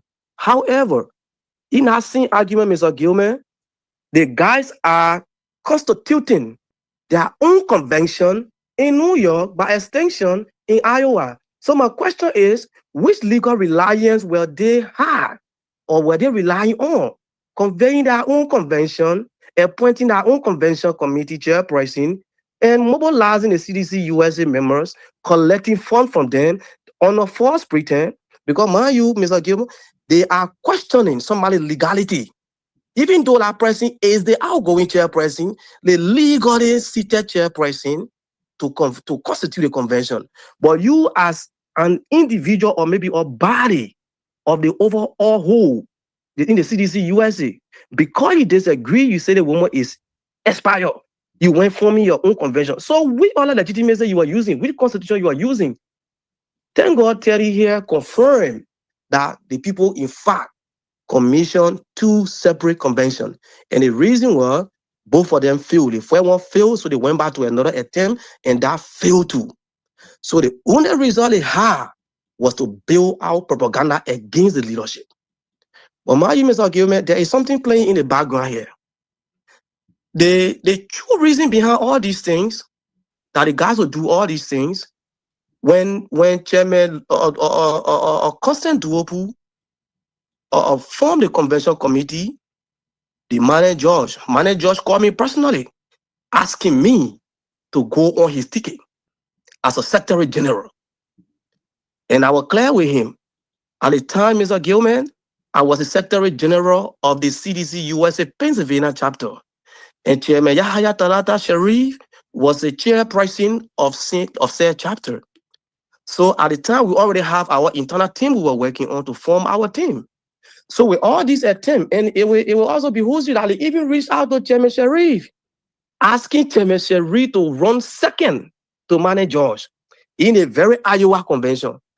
At all this time, they have not yet recognized the capacity or the incapacity of Chairman Constant Duopu to organize a convention. Now, after all these attempts, they couldn't get those they wanted on that team to form a team to go contest. The only result was, you know what? The woman, she out of compliance. She can't have convention here. That is our issue with taking. Because they know definitely when they face they see on the ballot. They face a Talata Sherry at a convention. They face a Abraham Amatata Manoba along with the entire team. They see no daylight at our convention. So the process should be disrupted. The process should be manipulated. The entire image of the CDC USA should be bundled on and wrapped in the mud. That was the approach of the guy. So that's for the question about the convention legitimacy. Because if you don't recognize the convention in the first place, why were you calling me to go with you on your team? But because you couldn't get me to go with you on your team to put face on our team, that CDC USA member will say, yeah, we see Abraham face there, we see Tanata face there, so I think we can go with them small. You know, you stand no chance. So they won't form our own thing. But I move forward to the distortion, or maybe let's say the misrepresentation of the fact from Alita, and I think that is deliberate. But one thing I will say, Mr. Gilman, in a much, all we want is to make sure that CDC USA become very vibrant and very strong, and second to not moving into 2029, we need to put this fact to order. Because if we don't, it will be having a cow poo kind of solution, or it will be dry. When you touch it, you sink right inside. So we need to address the issue properly. Alita is very dishonest to the fact. When we went to that convention, we came back. As a matter of fact, Alita was one of the most celebrated one among us all. It was Alita along with Aaron Gare that were contesting for that position, the youth chair. And she emerged victorious. We came back. When we came back to our various home states, immediately, the reformers, I want to refer to them, the reformers headed by managers, headed by Prince Sheriff, headed by the very reverend we're talking about here, Rev Solomon Muin. This is why we take this thing as a serious affront to the administration. You cannot disrespect people like this. If you're asking for respect, you got to respect the other people you're asking for respect, especially in leadership. These are the exact team that contested the result for Iowa. When we came out, the Moravia leadership said, okay, your other compatriot brought consent to us, saying that the election, the way it was conducted, they had some qualm and other stuff. Why it is true we were just a participant in the process, but we are now the face of the CDC USA in waiting. So we were called to the table for some sort of mediation to ensure that we move forward with peace. Long story short, the mediation committee resorted to say that, okay, you know what, to cut down all these things, this is a political institution and no one is unpaid here. So let's have an interim administration that every one of you will have a chance to serve, and then after which we take the institution to a general convention that everyone will fairly participate on a playing field. And that will be, 18 more period with a clear layout term of reference. That discussion went back and forth, negotiation back and forth, and then finally, with the power of reasoning, with Chairman Yahya Tanata Sheri, he was able to prevail over every one of us that we accepted that 18 months to be in here, to serve the institution, because his reasoning was, it better we hold the institution down than to put our personal interest above. Because if you keep pressing for tenure that you think you deserve, it means that's a personal interest you are now putting forth. So you have to think about the bigger picture here. And everyone reasoned with him, even though many of other people have qualm and other stuff. But one person that had a bigger qualm was Alita. And one thing Mr. Gilman Alita is not saying here, the moment our conversation started, Alita excommunicated herself from the leadership. She said, in fact, she doesn't even want to be part of that discussion. She doesn't even want to be part of it because it shouldn't even be held. The mandate I was giving her from Iowa, that's why she want to go back. And the moment we reach to a fair ground that we believe it will bring calm in the party and we will serve the position just to make sure the party move forward after a serious defeat that no situation even can be around. So we have to take that. So we took it. The moment that didn't finalize, Alita sent in her resignation right away. That she don't want to be a part because that's not what she signed up for. Some of our personally call her to say, hey, Alita, the reality here is you are not on payroll on this thing. If you were on a payroll getting paid on a daily or monthly basis and somebody subtracted some of those time you will be losing something, finance wise or whatever you think you're gaining. But we are in this for the interest of the party, so we have to stay. And I want to hear it. She is very, robotic. And I want to hear it. Finally, she made a decision, and she actually sent official communication out there. And even the communication Alita sent out on her resignation from the leadership, it was another disrespect to the leadership. Alita is elected here in the USA as youth chair. You know where she sent her resignation letter? To Jefferson Koji. She addressed Jefferson Koji in her letter, telling him that she resigning from her post, as if she was elected under a mantle of Jefferson Koji. Right? Right. So it's just a revolution I want to put out there. Now, everything I heard Alita, I'll come here, I'll get to the way forward, I'll beg you 1 minute. Everything I heard Alita says here tonight, because there are a lot of things going on. There's serious manipulation. The strategy of divide and conquer, it be playing even from all executive members from Morovia. They will call individual members, they will influence them, and they will sell. And for some reason, I even hearing the tone of someone in Alita voice. Oh, you can't go defend individual. No one is defending or supporting Tarata here. We are standing for what you call leadership, the way it should be. That's what we are standing for. And this is not about this administration. Because like I said, the Kawa people Tennessee, if this is not done, if you, Alita, you are elected today in any position, expect what happening today to happen to you tomorrow. And we have seen it over 10 years. Come and go, all chairpersons. If any other chairperson were to come here tonight and explain that story, they will tell you nothing different from what we're saying here about the relationship with Morovia. And this has actually led to many of the issues we have in the party. But we are saying this will now go the normal way, especially where we are in the right position to handle these things.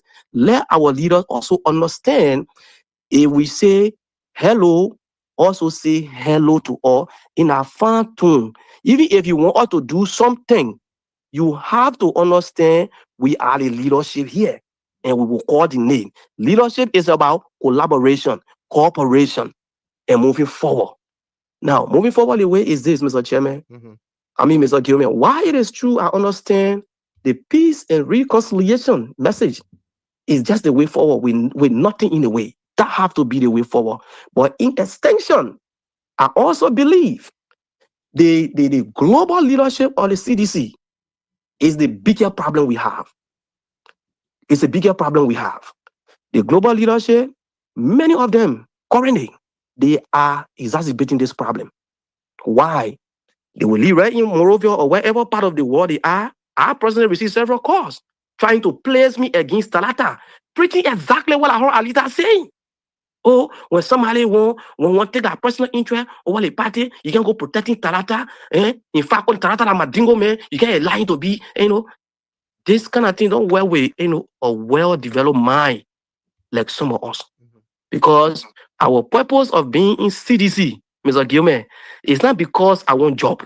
It's not because I'm hoping that when CDC wins tomorrow, I will go call party executive to hold my hand and carry me. Right. And when they call you from Morovia to carry out that divide and conquer, strategy that they've been doing against the current administration, that's why they can tell them, oh, the thing they may doing, when you're following them tomorrow, when you come Morovia, we deal with you.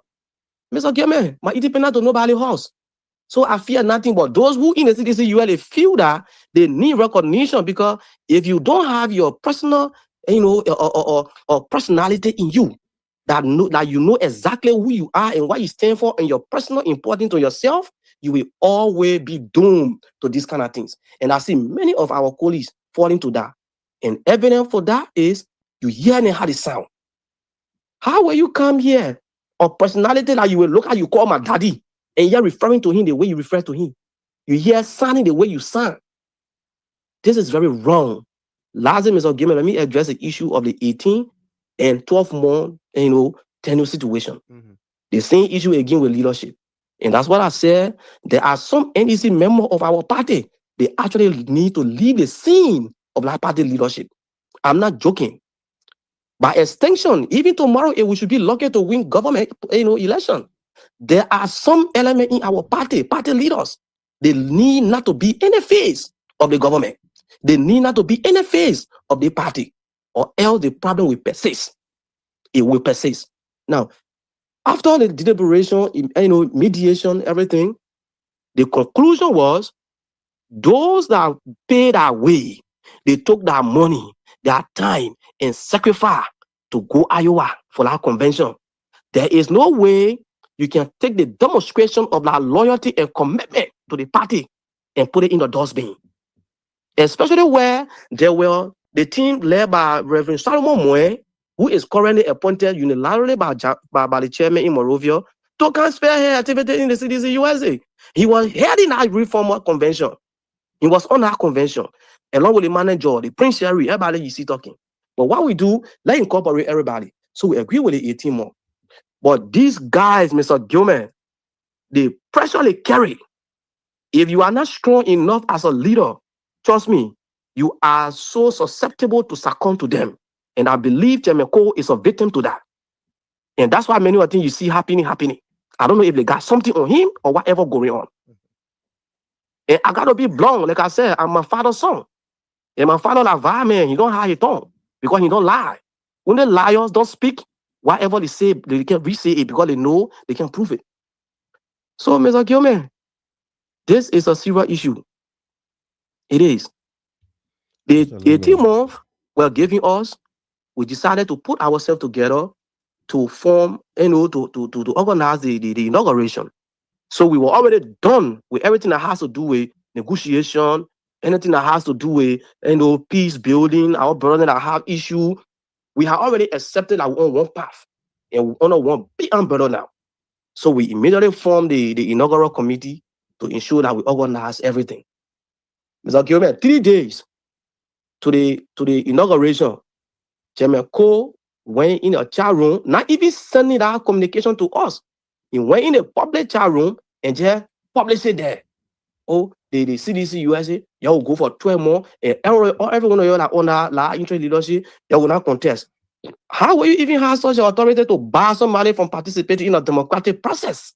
How does that even exist anywhere? What kind of democracy is that? He just said, okay, you will not contest. But we saw it and we were clear. Even during the inauguration, if we revisit those videos, we make it clear, the chairman addressed it and said, that is not going to work.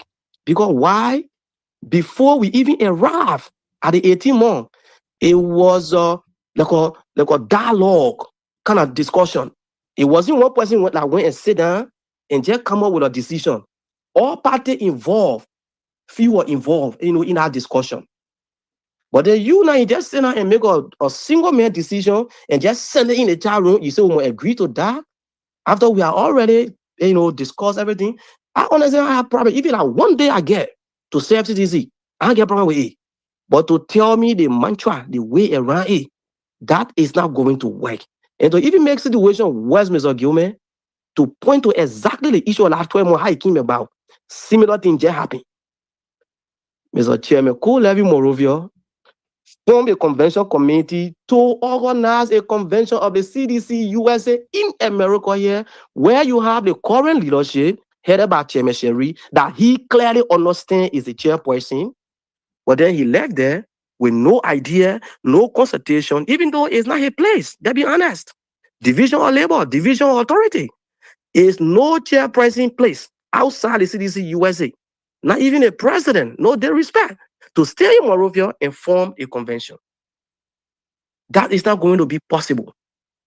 So when he did that, we say, Chairman Cole, respectfully, we are not going to adhere to this because it is totally out of any democratic tenets or precedent that we have seen over the year, especially when we were to revert to the Constitution of CDC-USA.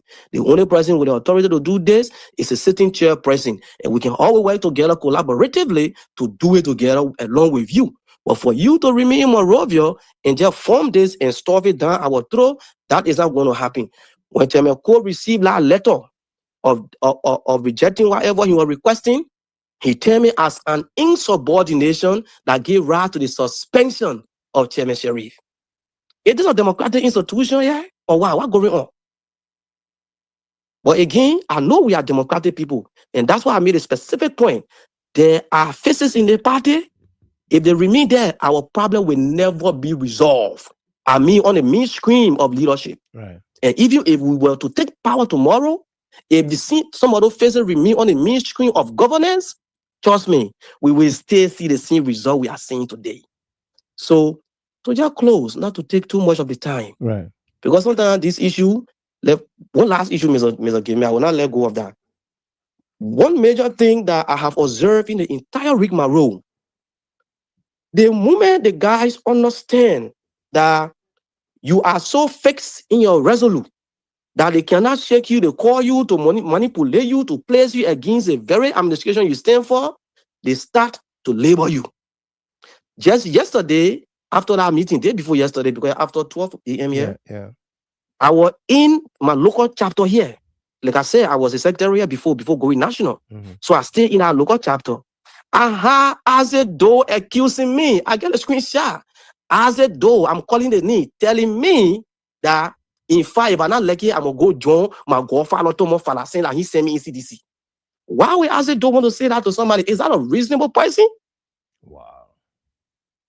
Mr. Gamer, if you don't mind, I can send the screenshot right now from the chat room and then you can put it up to let people see it. I don't lie. Wow. Okay? Those guys, they will pin you and they will take this information to the standard burial. They will take this information to other NEC members that they know they can manipulate their way around and place you against them. And that's what has been going on. And because we know the only way we can foil out this dishonesty and hypocrisy is to bring it to the light. And that's why you see all of them crying. Oh, it is CDC USA problem. It is CDC problem. You bring it in the crowd. No, we're not bringing the problem in the crowd. We're not bringing the party in the public. We are bringing your dishonesty, your hypocrisy, your honor money. That's why we're bringing outside, not the party. We are not washing our dirty clothes outside. We are bringing your dishonesty outside. So this must be clear. And they keep saying nothing. Like I said, you get somebody healing and say, the reverend appear because he won't bring the party issue outside. Well, everyone on the phone calling you, the Alita, the Aze, the this, that. These are surrogate of the reformer you're talking about today. Right. And from our speaking, you can know. This is why they sound the way they sound. So my question is, are you also not breaking that issue outside when you were talking? Or the only person I can speak to, come outside, you mean that Solomon Muin? That's what you're saying? These are some of the dishonesty that I will be pointing out. Thank you very much. So, thank you so much. I really appreciate the time. Thank you. I wish I could really say more. Thank you. No doubt. Thank you. We'll take the last word from Ambassador Roosevelt Dunn, District number 8, Nema County. The ambassador. Yeah, I'm here. Welcome. How you doing? How are you, Mr. Gitman? I'm awesome, my brother. You have the last word. All right, thank you. I just joined in when Abraham was speaking. I know the concern they are raising. I was on one of the meetings last night, and I think I tried to raise similar thing like that, but mine was kind of a little different. So the CDC USA, it cannot be something that the whole green Liberia will come and focus on the year. They do what they're supposed to be doing over there. There are a whole lot they're supposed to be doing over there. Instead of everybody just focusing on CDC USA over here. We don't get anything yet. When we are team balling Liberia, nobody can get time for CDC USA. Because the ground that is dry now, everybody focus now is on CDC USA. And when we went to Georgia, Constant Dupu and manager, they went into election. Constant defeated manager. Same day, had been very, very combative, very, very disruptive. He got a group behind him. They're not willing to put things together. They're not willing to work with anybody. The administration of Constant, they disrupted it throughout. And after those guys came, they still on the same thing. So I think while I registered to the chairman last night, Chairman Sango last night, I told him that if the way they want to fix this thing, they got to be serious to fix it. I need the whole thing balanced. And the thing that I want them to do this, since it is manager that they are looking up to the one, their manager make commitment to them or to all of us that election that will be coming, if anybody win him this time, he should be able to work with that person. Right. If they want this thing to settle. That's the suggestion of me, and when I just announced to, in fact, I was just saying that thing, Prince Sherry joined inside. They respected me, Lana. After the chairman, I gave him me the floor to speak. Okay? He did respect me, joined inside. He just disrupted my whole speak. And then the people were just talking to him. They said, no, he can't respect the man. Get the man to talk. The chairman cooled him down. And then that's how he listened now. I was talking. I said, well, Chairman, this is what I'm just telling you. And not just they respecting people the way people can talk. I'm telling you, I ran on a party ticket. Right. I got people that listen to me. I got district that people follow me. I'm not just ordinary CDC-USA person here. If I had won, all of you here, I will be coming. You will be putting seat for me to sit down. Because I did not win, nobody more come, they respect me. When I come and speaking, you got to give me a chance to talk. Correct. If you want to fix the thing, how you're supposed to do it? They man, you're not ready to do anything. Even you can't do the thing again, it will still go the same way. When you go to election, if they defeat you, there are other strategies you can use. Some of us who were there, who were not for you, you can reach out to us. Convince us the next time we will be there and talk for you and we win. But if you still want to fight everybody, that means you're disrupting the whole thing. Then you're looking at the people. You're following them. I was surprised, they raised money, the same group that were in the leadership in Liberia that they didn't want to come in now, they want to take over CDC-USA. I was just looking at them, I said, these people here, they don't get anything now to do. They're looking for somewhere to hang. Because all of the minister, deputy minister, assistant director, all of them that they want, some of them hanging around here for job to come so they can go by to go work. That they were on the meeting line there, raising money, some people paying 500, 400, 300. I said, see, you have to get rid of red money. So they kind of think that they just want to waste their own time because some of all you just waiting here, we're not going to listen to them. Anything that come here until they follow our CDC-USA Constitution properly, that's how it's going to work.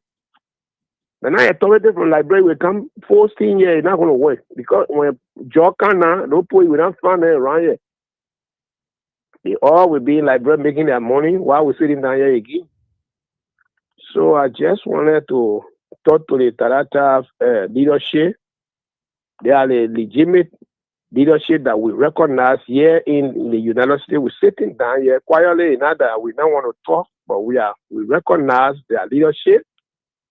They will not be threatened by nobody. Nobody must make them to be afraid. A manager then want to come for to go to election. We are waiting again to campaign for whoever that will be on our side. We'll beat them. Because they don't get it no more. All that thing they're doing, they don't get it. So they will not be deterred. Wow. They will not be deterred. Then they keep our leadership. All the people will jogging. Because that's why they're going there. The people who hold Philadelphia didn't want, they say they're suspending them. I was hearing them last night, they were even asking me if I got connection with them so I can reach out to them. But I didn't show myself that even I can talk to Talata. Yes, I said, no, me, I'm closer to the pool. Because I didn't want to get myself involved. So then they do their thing. It's not going to work until they come to do the right thing. If you want to make peace, you got to come in between. You can't hold one side, then you see making peace. It's not peace that you're making. No. Those guys did not go to convention. They refused to go. We went to convention in Iowa. Those guys, Tarata and Guli were elected. We elected them, we voted for them. Few people can come sit down, they say they're disrupting. The same way they get that kind of how more they get that kind of how we are talking, all of all you can do the same way we can disrupt. And we not sit down here, it happens. Well, I told them. But them, I said, salary in Georgia, with constant, I supported constant. I said, yo, we not go nowhere we here for conference. And they didn't make their move. They were just joking around until we own it. So beyond that, until they do the right thing before the whole CDC USA will be in order, because suspending them is not a solution there. They are not done anything for them to even suspend them. Prince Sherry, they cannot go together and be disrupting them. You just following them. You not even check the both sides, then you take in one side to do it. I was telling, in fact, the chairman myself will talk, because he said you want to talk to me, you myself will have to talk. And I will tell you what you're able to do to solve this problem here. It's not just one side, then we just jump. Other people here, they sitting down here, they want to do the wrong thing. So I want to say thank you. Your platform is where all of them coming, at least for them to talk, for people to listen to them. Right. But we are all telling you thank you, at least making peace. But the CDC USA 2029 is right here. I think you're talking. The date is right here, right in the corner. Somehow about preparing. For me, I finish doing my, in fact, running my campaign right now. Say, I don't even want to lie to nobody. I'm running my campaign already. My campaign is in a full swing right now. My clinic is running. People going there. My campaign is booming. We are waiting for registration time to reach so we can go register. My campaign is already going on. So, what time we come, we go independent. That time we will tell you that we're going independent because we can't understand the way things going. Yeah, but we are still CDC members waiting here. The people who believe in all the way will call us when time comes. We get there, we speak, and we show ourselves, not hiding ourselves for anything. But the right thing should be done. We will not sit down. Anybody come and disrupt and scare anybody. Right. Even when they say, President, we are coming. Yeah, let it go hosting. They can't do nothing with our CDC USA. We get it. It's still here with us. The leadership was elected. They not manage Jordan because they've been asking those guys to share power with them, and they refuse. That's how they're running around. And you say they put not legitimate, why are you asking them to share power with you? Right. Why are you asking them to share power with you when you know the people were not elected? So that's how you're looking at it. Thank you so much, Ali, for giving me the time. Maybe they're hearing me. You say, done and follow it here. And I'm not lying because we were there. We were follow the whole thing. So if they say we stay here, yeah. Ambassador Dan, Yeah. Was President Weah at the meeting last night? No. They just lying. What be the old man coming now? They lying. When they want people to come, how they will be lying. They say even coming to the devil, they lying. They not. That probably not coming to see the devil, they lying. They will be doing that thing, so people will go there. Who will go there now? I told Prince Jerry called me this afternoon.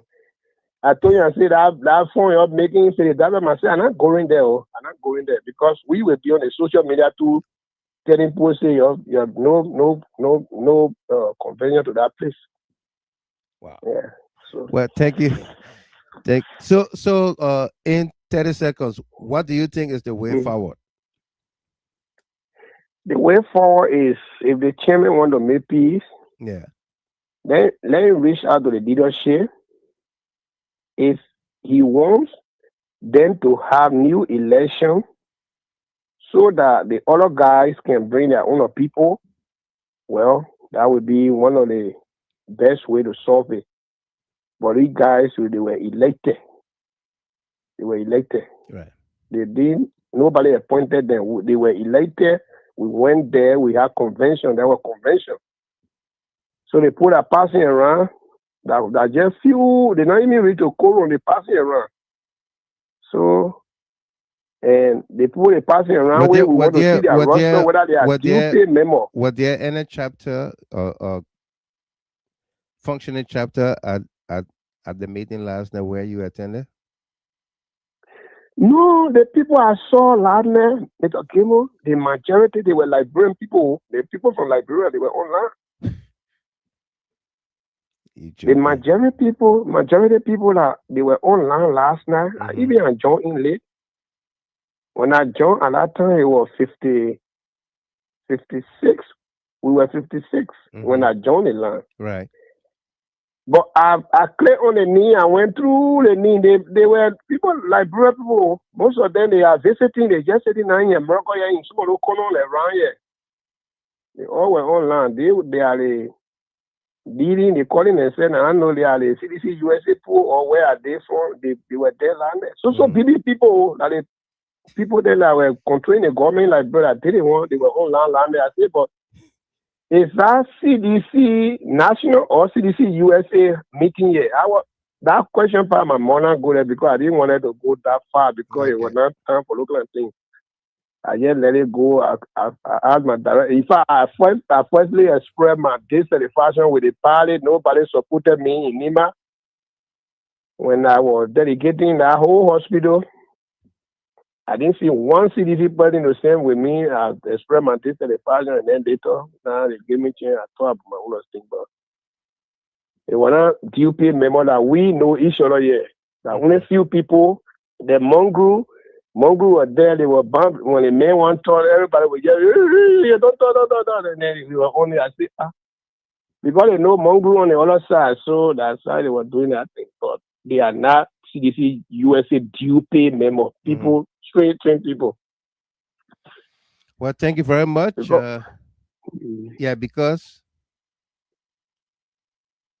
Thank you very much, Ambassador Roosevelt. I'm listening to you. Oh, I thought you wanted to say something. No. You got something else to say? Yeah. The one thing I wanted, in fact, I said last night, I still want to say this. The project that I took in Nima, I got the motivation from President Joshua when he started a development initiative when he took over.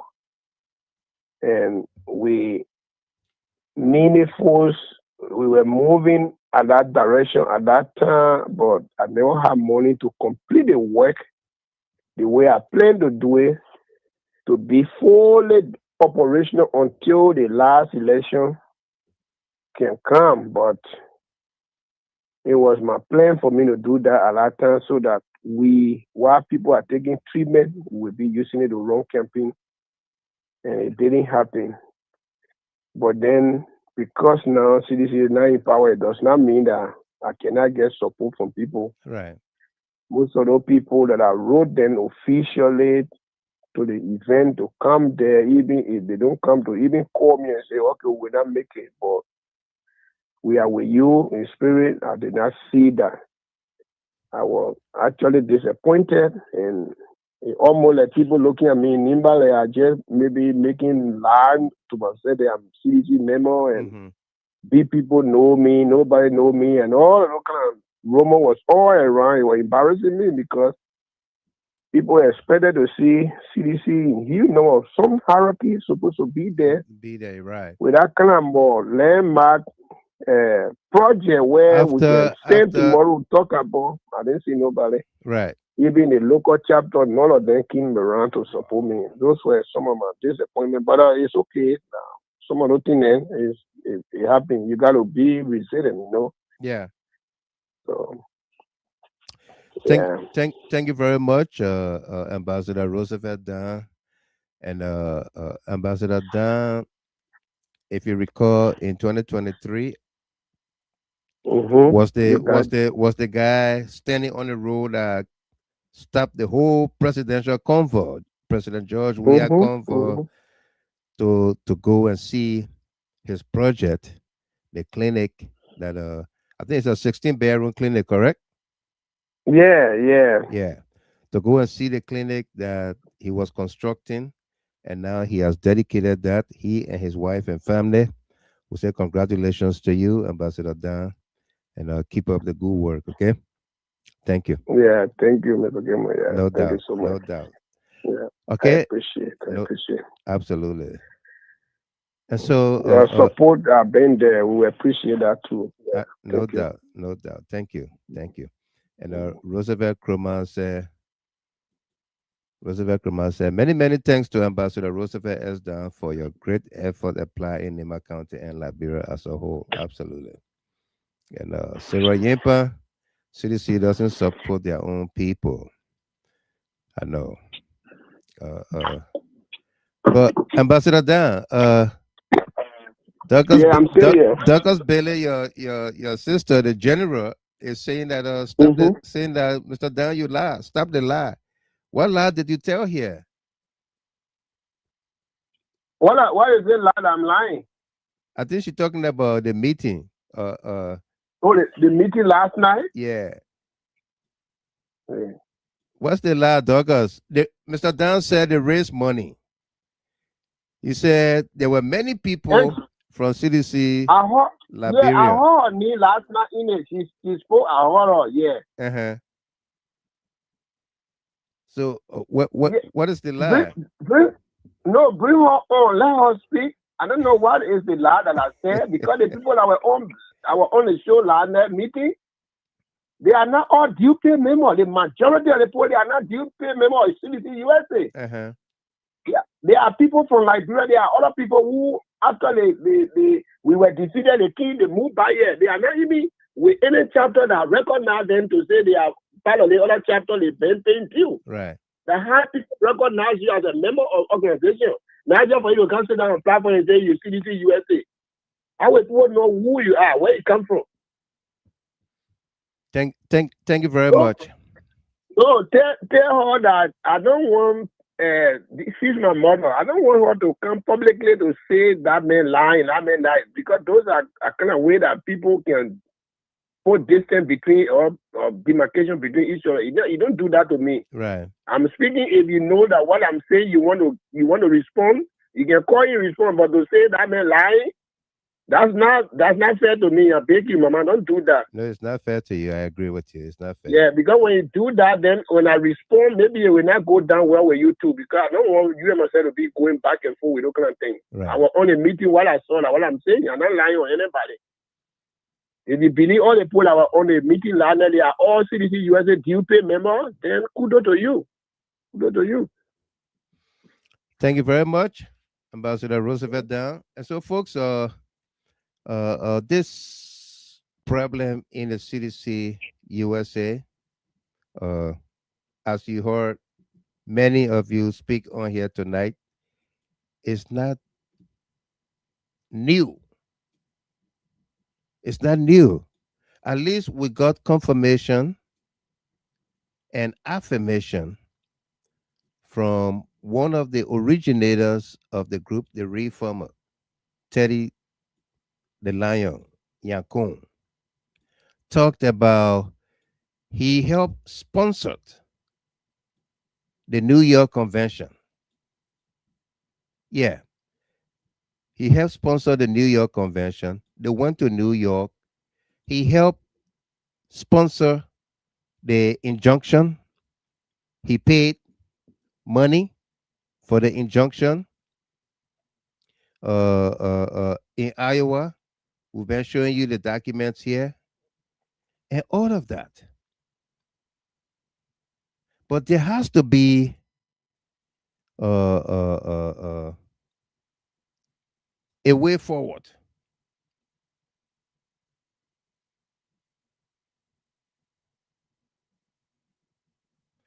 There has to be a way forward.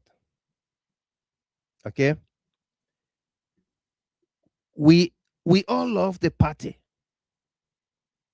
You can't take it from anybody, a sedition. We all love the party because we say, this is the party I wanted to join. But how we love the party is different. If we love the party to do the wrong thing, it's different. This party is a grassroots party that says power to the people. It did not say power to the leaders. Power to the people. Because power is inherent in the people. Not to the leaders. Not to the standard bearer. No, but to the people. Because it is the people that will come together to elect the leaders. The people must have a say. Okay? The people must have a say. When I published that quote from Malcolm X, who said, quote, sitting at the table doesn't make you a diner. If what's on the table isn't yours, you are not eating. Anytime you see someone more concerned with your reaction than your condition, you know you are being manipulated. Okay?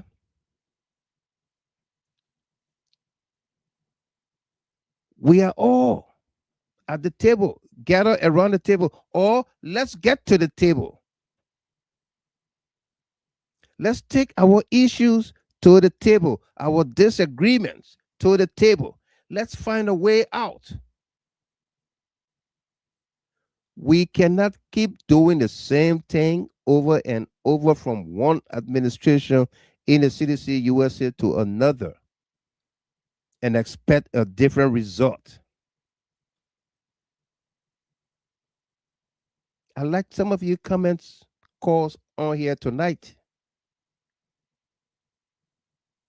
Because in the absence of peace, reconciliation, unity, dedication, recommitment to respecting the CDC USA authority, in the absence of all of that, you take anybody and present them or impose them as leaders of CDC USA, the problem continues. It's not going to be solved. And that's why we need everybody around the table to resolve this crisis. People must be able to speak up, to speak out, and let their voices heard. J. Kalakpa Howard. Below is what Honorable Dan spoke to from last night Reformers NEC Liberia meeting. Payments update. CDC USA Convention Committee Special thanks. We extend heartfelt gratitude to these esteemed members for their contributions to the convention planning process. Honorable Joel Williamson, $500. Honorable Ernest Clark, $500. Success Dennis, $400. Success Dennis is the one who signed the document that took the CDC to court in Iowa. Blue Jay, Choppy Charlie, $100. David Parker, $500. Darlington, $150. Elizabeth Gay, $150. Kuda Williams, Galakwa, I didn't get the Kuda Williams and the rest of the names there. Okay?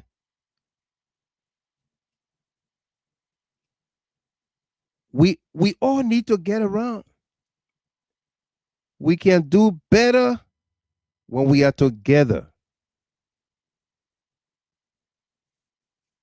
That clip that it took from last week's video and share around, in which I said in our meeting that we have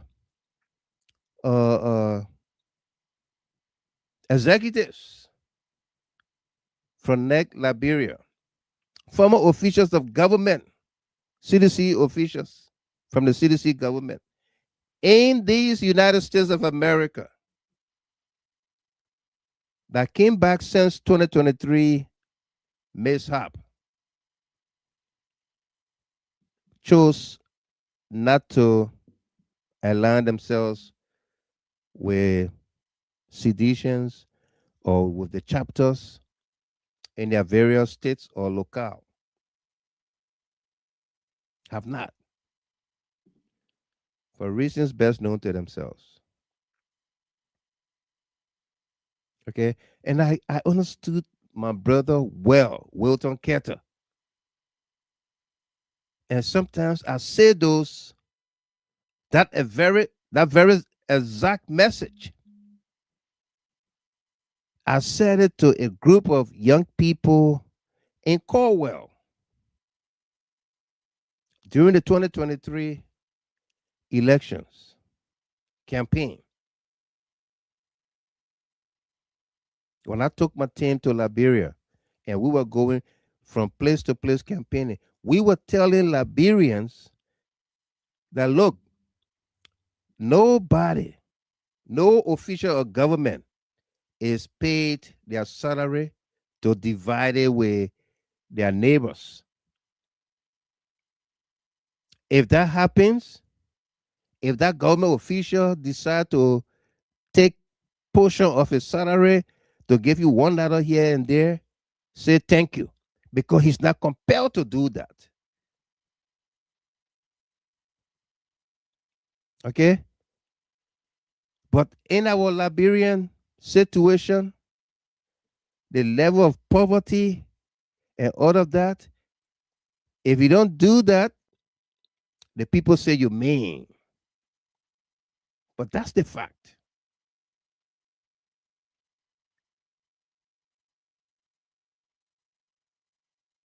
The CDC USA is a membership-based organization where dues are paid to validate your membership.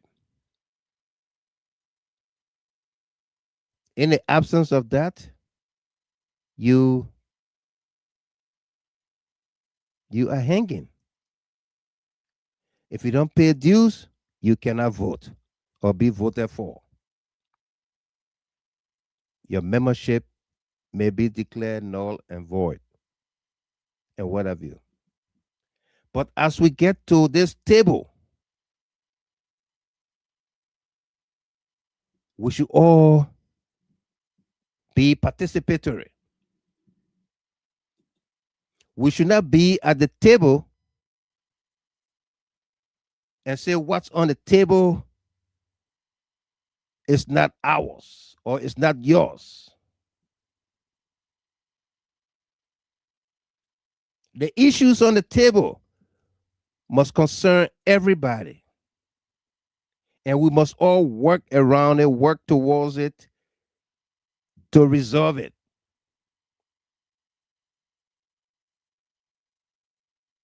Okay? It said, if what's on the table isn't yours, you are not eating. Not about food, not about rice and toboggi and palm butter and cassava leaf or what have you. No.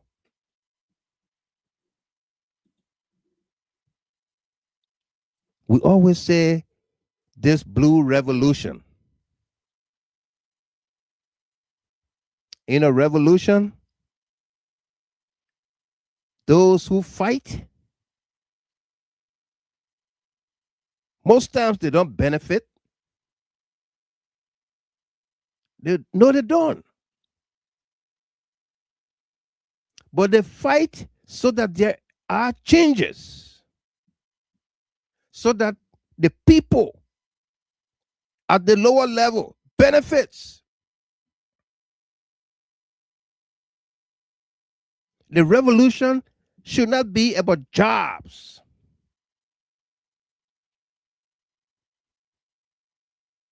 But should be about building roads, building schools, hospitals, carry on development, ensuring there is peace and security so that the country attracts investment. And when investors are in a country or Liberians are able to open up businesses, they are able to hire people. When a country is at peace and people are working, everybody benefits. That's what the revolution should be about. Not about self-aggrandizement.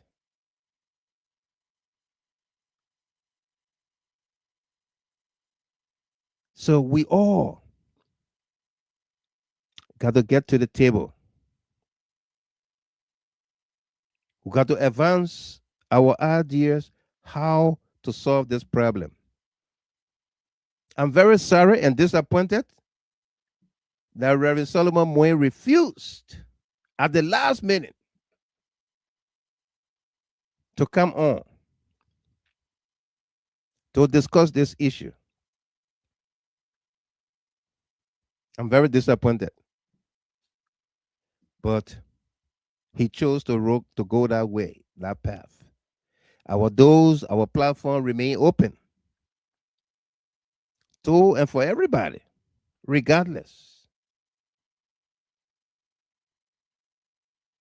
We remain open. We will accept any call anytime if he so chooses to come on here. Whoever told him not to come, that's fine. But we cannot kick the can down the road, hoping that the problem gets solved. How? We have to do this ourselves. Okay? We have to. If we must win 2029, now is the time that we solve our problems, we come together and forge ahead. Okay? You guys have a wonderful, wonderful night or day. Happy new month, the month of March. 2029 will soon be here. We're talking about March 2026. What are we doing? Okay? Do take care, and we'll catch you during our subsequent broadcasts. Okay? Let's continue to keep hope alive, and God bless our country. Amen.